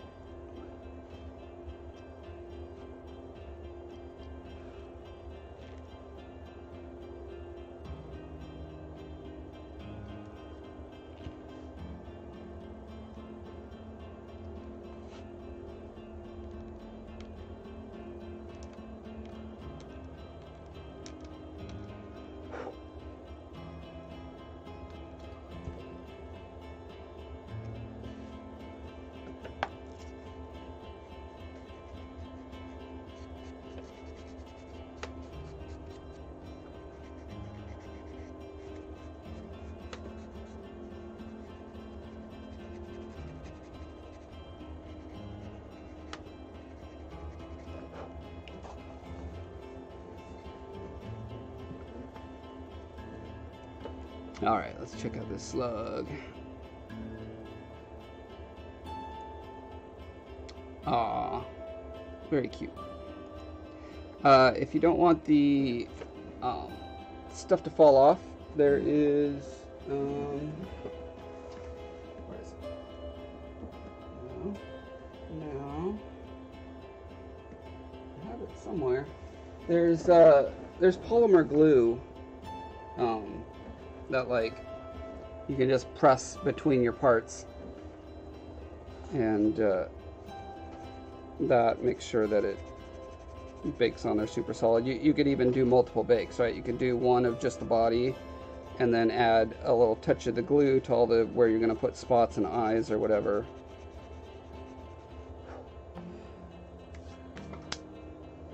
Unless your fear is that the whole like stalks will break off, and in that case your best bet is to put a little bit of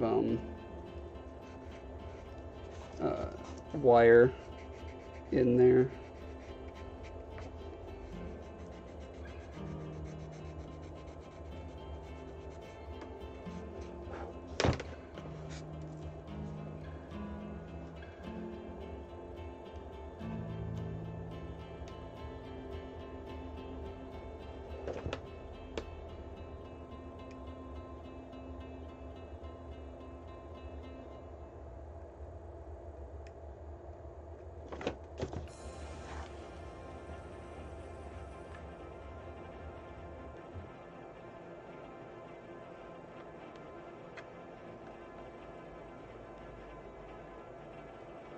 Okay, I'm just going to change the word chin to jaw in the novel and just have the razor blade go all the way down to his jaw.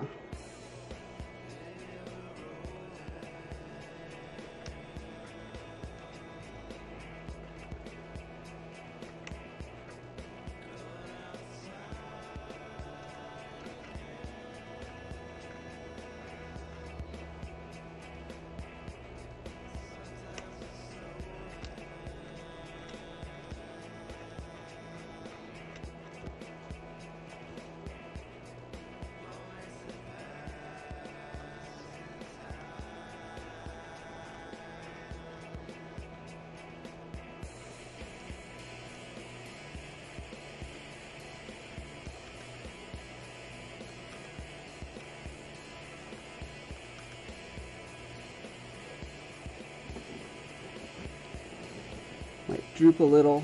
Yeah, toothpicks would help. Also, you can cook it on upside down if you put it on a bed of what is that stuff called? It's fireproof or fire retardant stuffing made for animals or stuffed animals. Can't remember what it's called right now.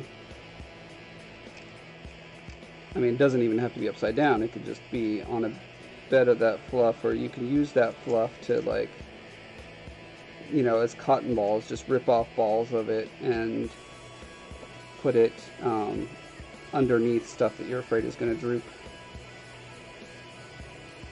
Polyfill, I believe is what it's called.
So, do I want to do these scars by just like scratching in over and over, or do I want to use a saw type of thing?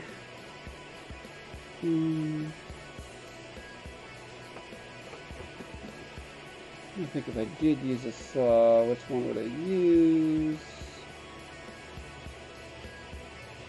I have an idea. I'm going to start out with drawing.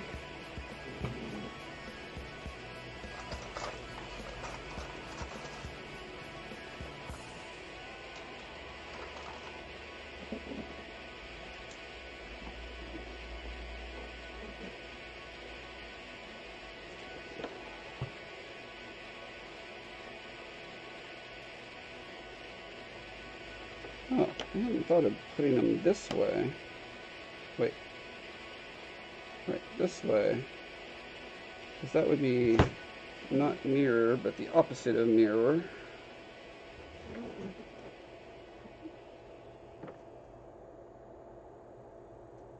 And if they went like this with the cheek.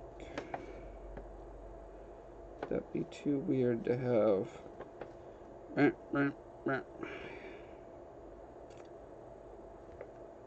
Because now, actually, now that I brought this one down here, if I have them going up here, that's going to again mirror that.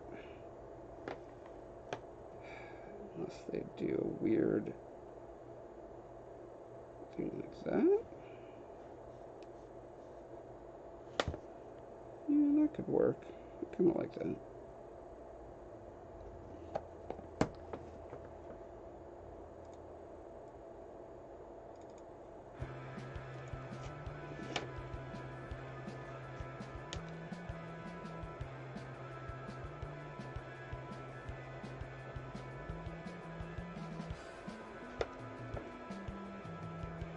Yeah, that feels different enough.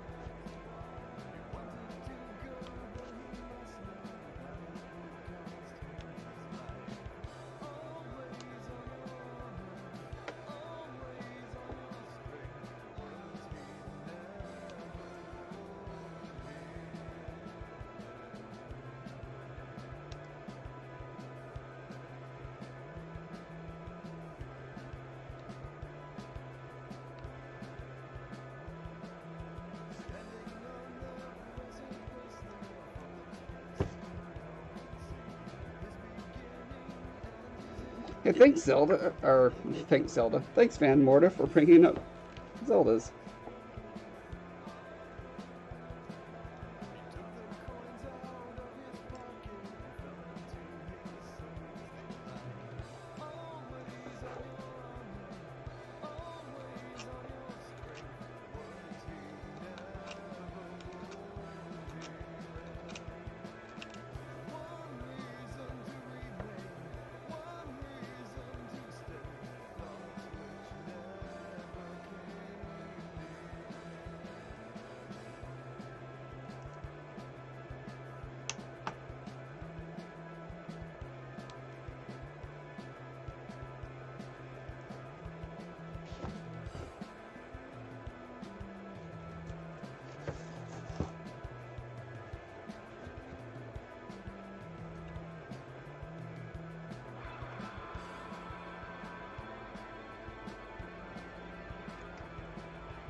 as I keep adding more layers of primer, these subtler scars are getting lost.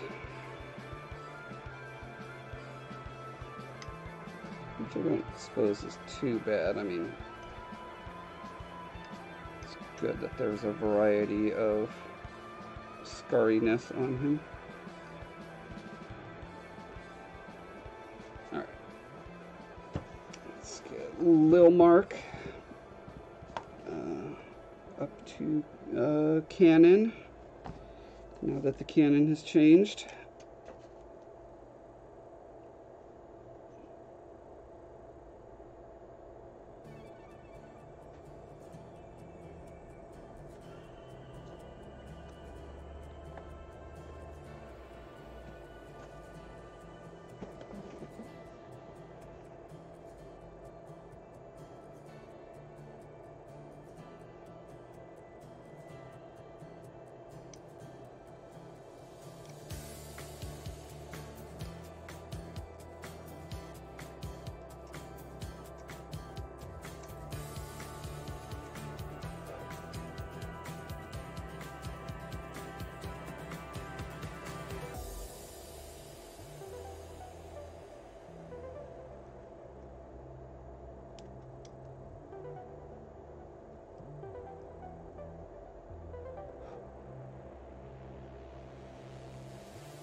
AJ says, I pitched the hidden level to the gal who's narrated all my books so far. Hopefully she accepts.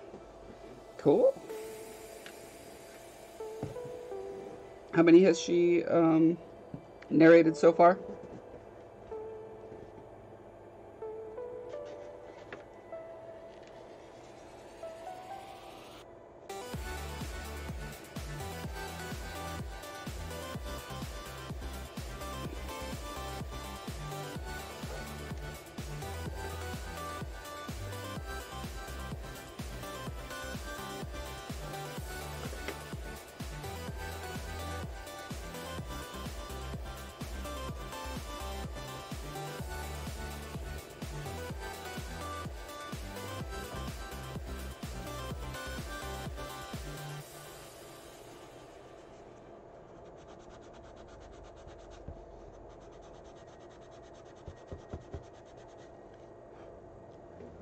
It will be 4 when she's finished with Magic is to Fly. Okay.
She's done To Save Two Worlds and Caffeine Fatale.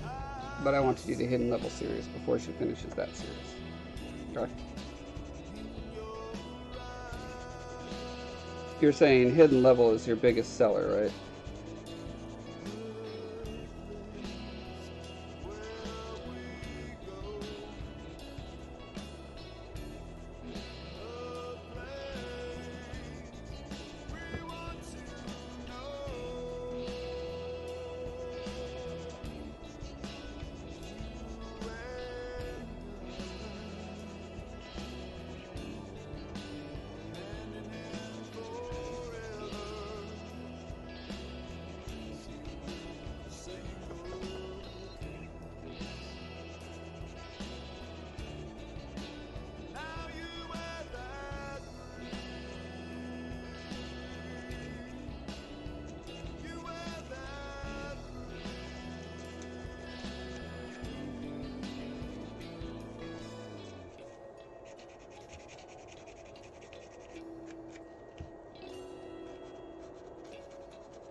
Yeah, if it's your biggest seller, you gotta probably double it with audiobook, I imagine.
Alright, I think it's reached 100 degrees. I gotta turn on a fan real quick.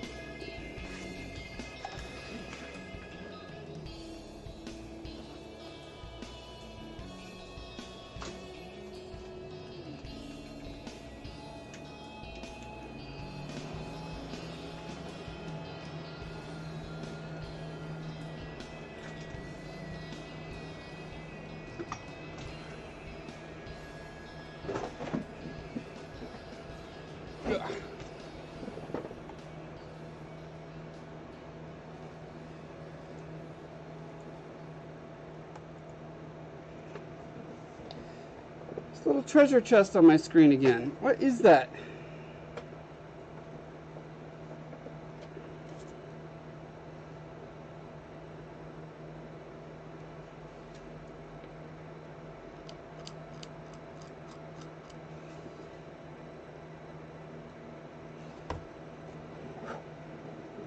You don't see the treasure chest? Yeah, I wonder if it's like a thing that I halfway set up, and since I didn't finish it, it's just like only showing up for me.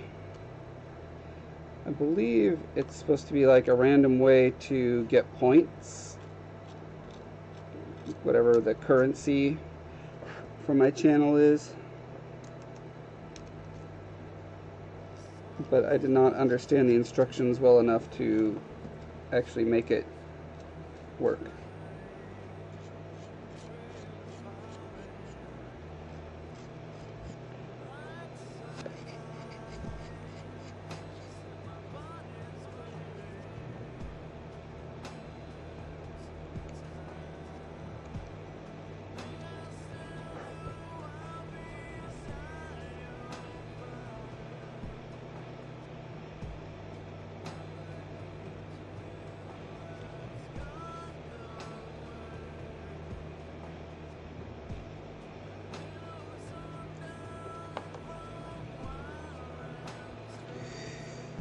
More to garden.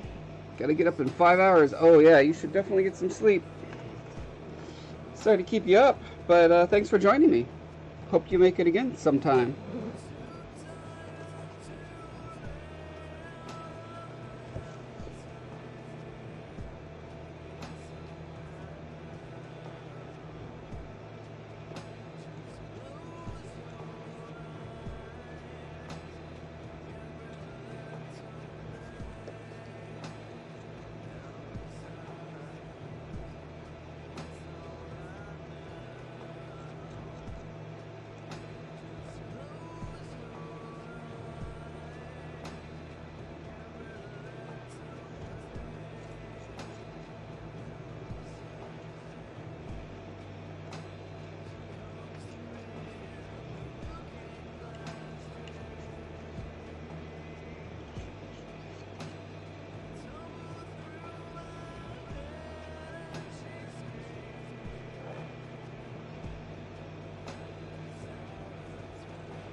Looks like I'm going to need to do a little filler inside several of these rings.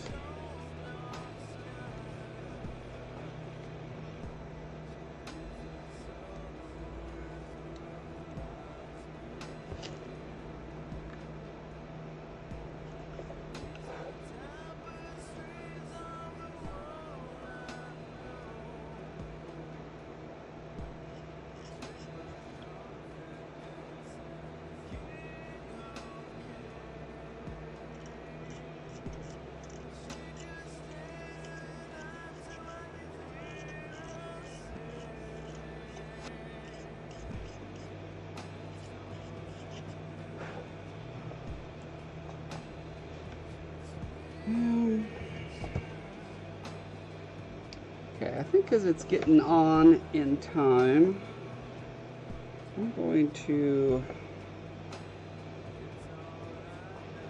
try to make something I can sculpt slash paint with, which usually means gesso.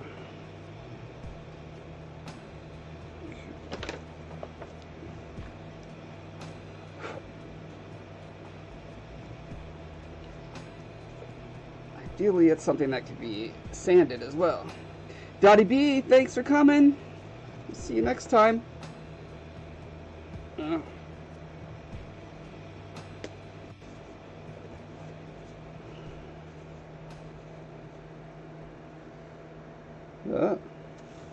That's weird.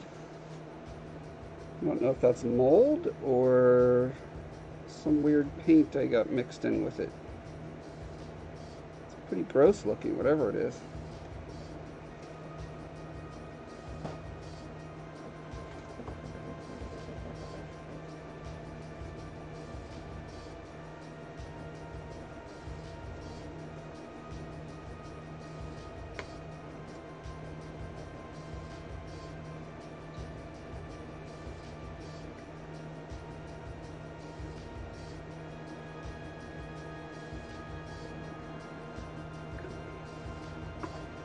And a little bit of pigment in it so it can be gray. Probably mix in a little bit of black acrylic.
You is right, Aletha.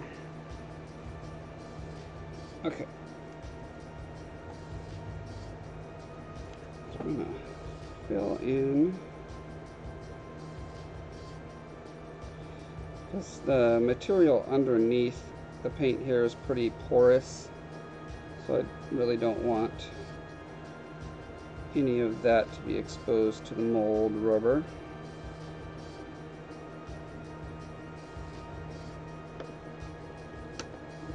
That up. Go ahead, do a coat over this, just so when I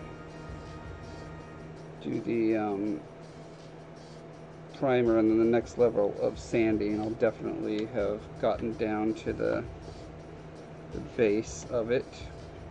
So there won't be any more scar left. Probably use a dab of it here too.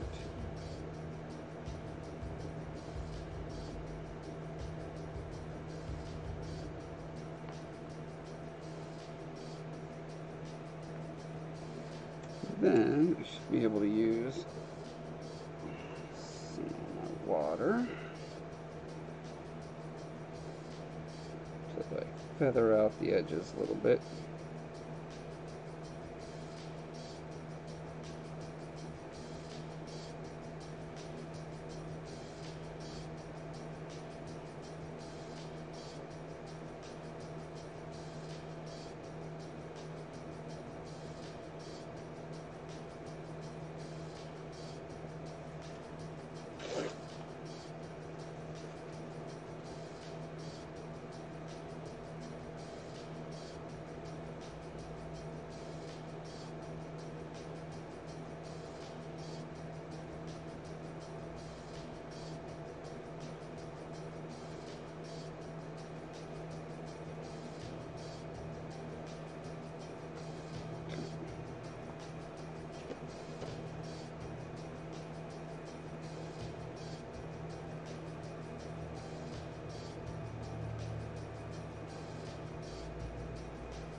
The main thing I want to do is put the little dabs where the stitches were.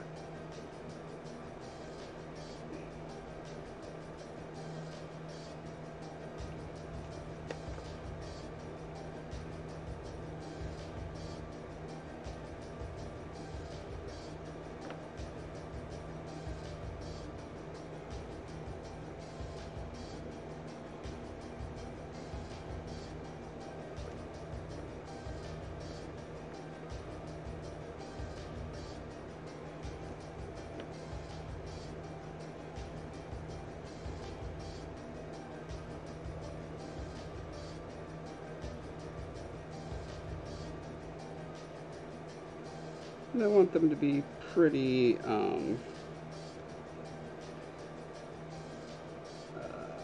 non-uniform. I want them to look like they were hastily stitched field.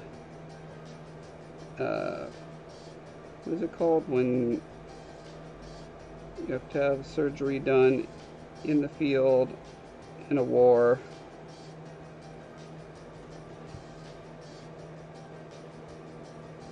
So they're not going to be pretty.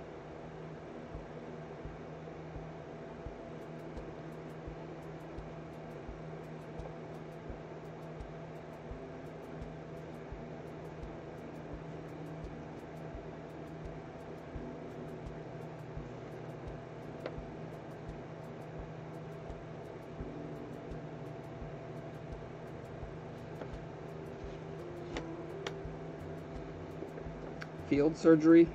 Sure, something like that. Also, hi, Conchi Jason.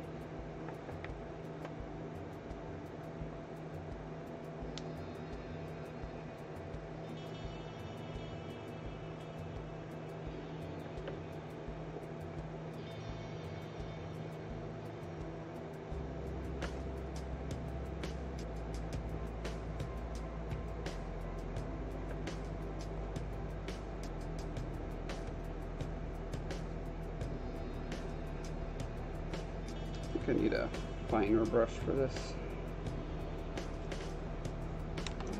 I do want them to be irregular, but I'm getting where it's just like sloppy. It's not going in the places that I want it to be.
I'm glad you're here, Conchi Jason.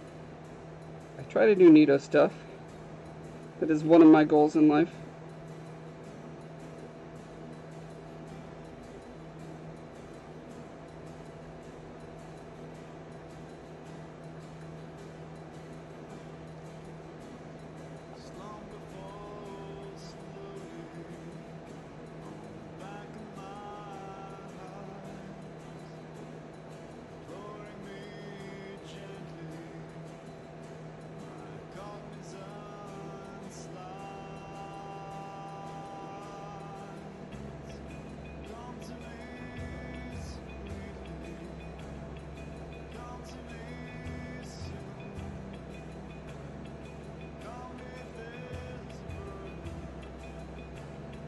So by the time the water evaporates from these, from the gesso paint mix that I've got here,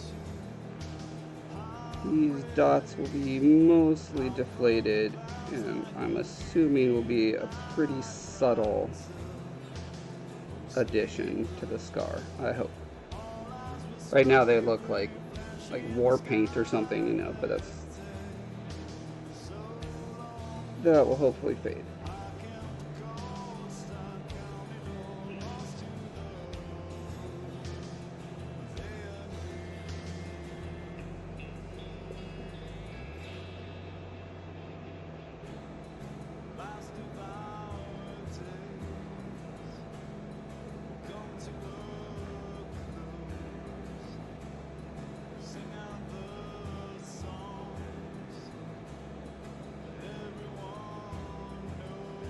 I'm going in and I'm popping up most of them, but not all of them, because I don't want it to be super regular looking. I don't want it to be like a railroad track.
I think I'm getting a pretty nice puckering scar lip around here now with this technique. We'll see. Now if it doesn't work, I can just, after the stuff, I can sand it all down and redo it. Bowmark looks like a football. A little bit. Hopefully that doesn't last.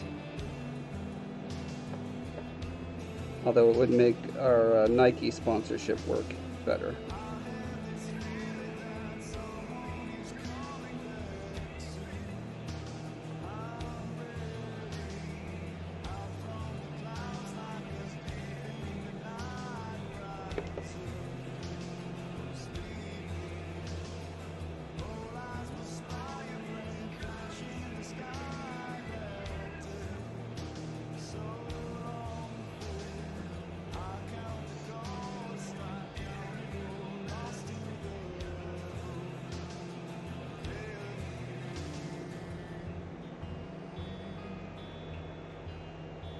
Wow, I wonder if that's already dry. It's so hot in here, I wouldn't be surprised if...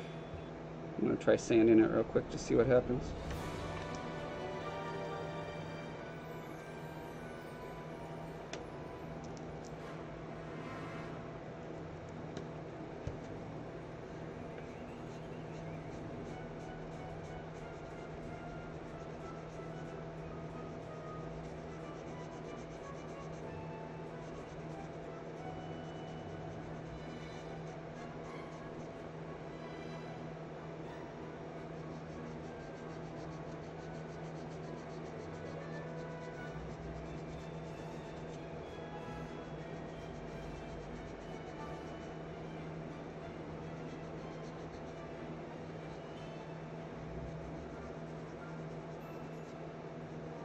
But getting back to what we were originally talking about, like 2.5 hours ago,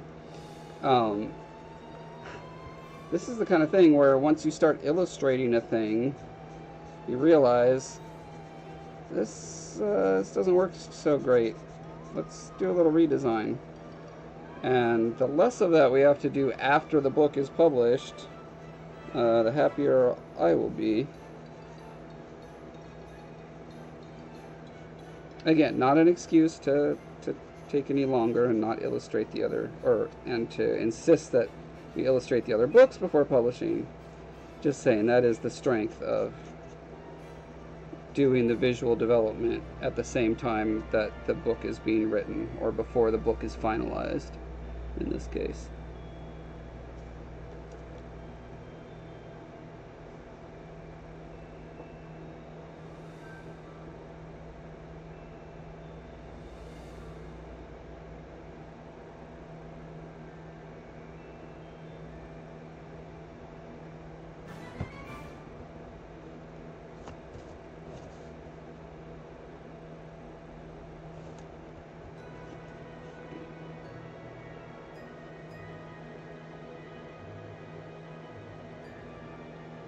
I don't know if this is thick enough to do the filling work that I need to do down here, but I got it, so I might as well give it a try.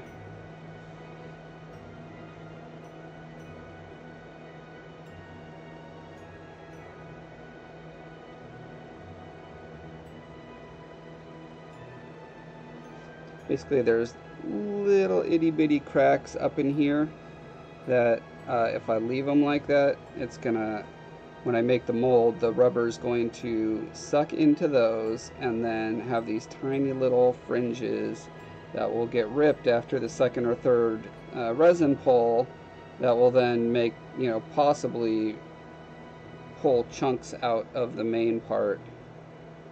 And so yeah, that's why it's best to avoid itty-bitty little frills that come about from that.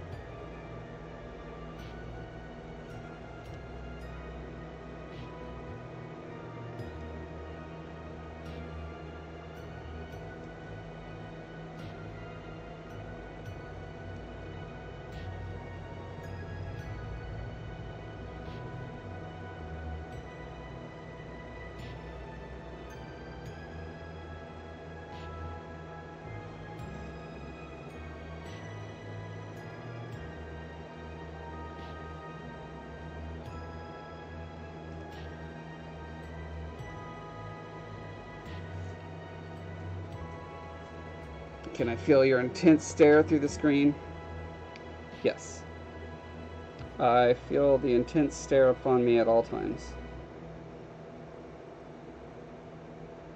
I mean, more so from my mom than from you, but I appreciate the double intense stares.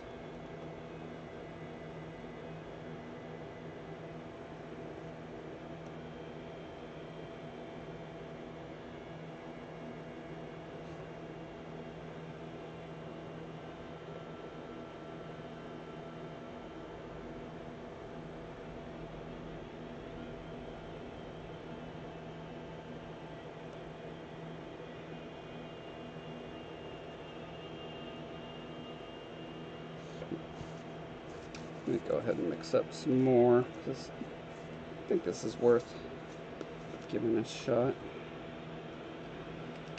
Just do the whole base with this, since I gotta kind of go back in and do more sanding on it anyway.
So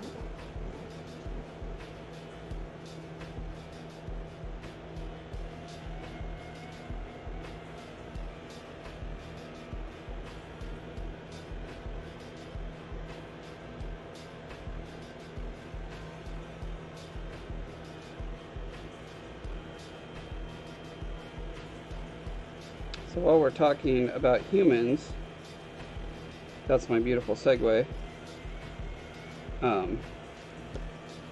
While I'm sculpting a human, let's talk about humans. Let's see.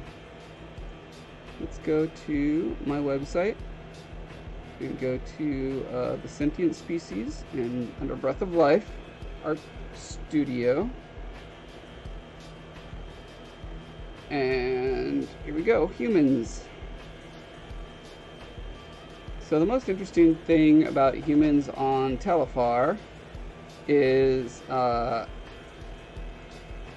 that they are genetically engineered humans.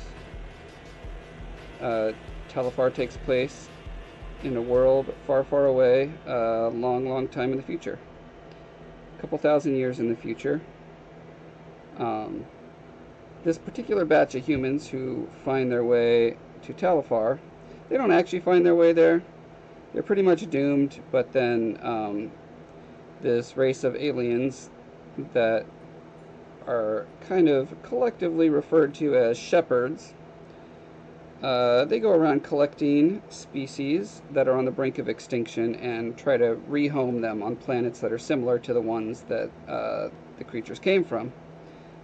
And so the ship, it's actually a couple ships of humans that are drifting out in space hoping to find a new world. They were originally kind of, if you think of the pilgrims that came to the what would later become the United States for religious reasons, it's kind of a similar thing here. It's not religious reasons, though. It's philosophical, ethical reasons that have to do with genetic modification and definitions of what it means to be human, because that's going to be changing soon in real life, presuming that we don't have some kind of worldwide collapse of one sort or another. The technology is going that way. What it means to be a human being as opposed to a cyborg or a whatever other sort of thing, a genetically modified person. The genetic modifications are happening now already. No, I'm not being Alex Jones. I'm just saying things that we're figured out how to do a lot of things with CRISPR and other genetic modification technologies. And that is right around the corner where we're going to start seeing Gattaca-type ethical dilemmas. So my positing for the Tales from Telefar world is that the humans were part of a group of people who said, you know, there may be 50, 100 years in the future ahead of us. And they say, we're uncomfortable with where this is going. And the rest of the world is like, well, if everyone's not on board, there's going to be all sorts of crazy inequality. Therefore, let's find a way to get rid of the people that aren't on board. And the most humane is to send them off on a ship to maybe find another planet to inhabit. So that's where these people come from. They have genetic modifications that are pretty radical by today's standards, but not radical at all by future standards. So we've got several races that are pretty much, they're like custom designed to thrive in a certain type of biome. So Bowmark's people, for instance, were designed to thrive in tropical areas with lots of sun and heat and water and such.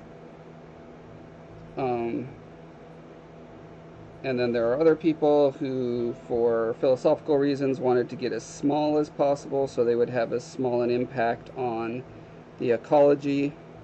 So they're about half, well, quarter the size of humans, half as tall as humans. And there's a variety of others that you run across in your trek, along with Bowmark and the Scarred King trilogy. Or, you know, just reading my website. Talks all about them. And so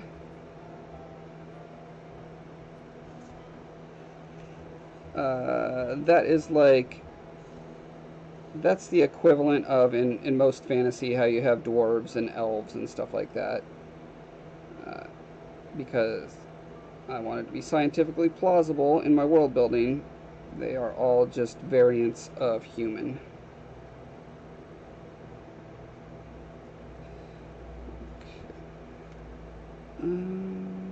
Oh, right. I also wanted to add a lot of the texture on his string here got lost.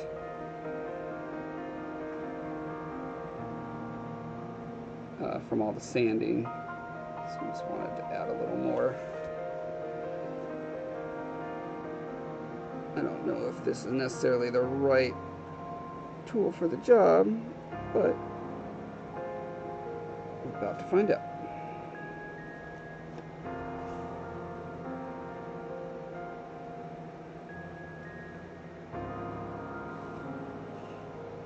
Might be that I come in and do this several times before I get the texture that I want.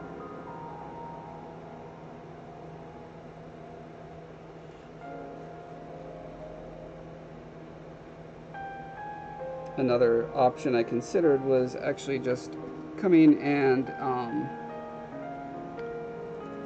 just cutting the whole thing off and actually putting a real string there, and then kind of smoothing that down with the clay. But that would end up being a lot of work. Probably more than what I'm doing here.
Yeah, I don't think that's going to show up at all.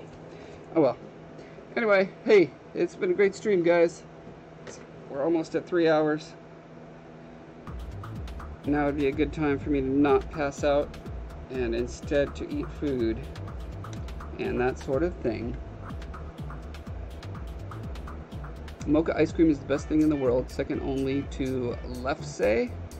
I don't know what Lefse is. Oh, you like little folk? Yeah, little folk are fun.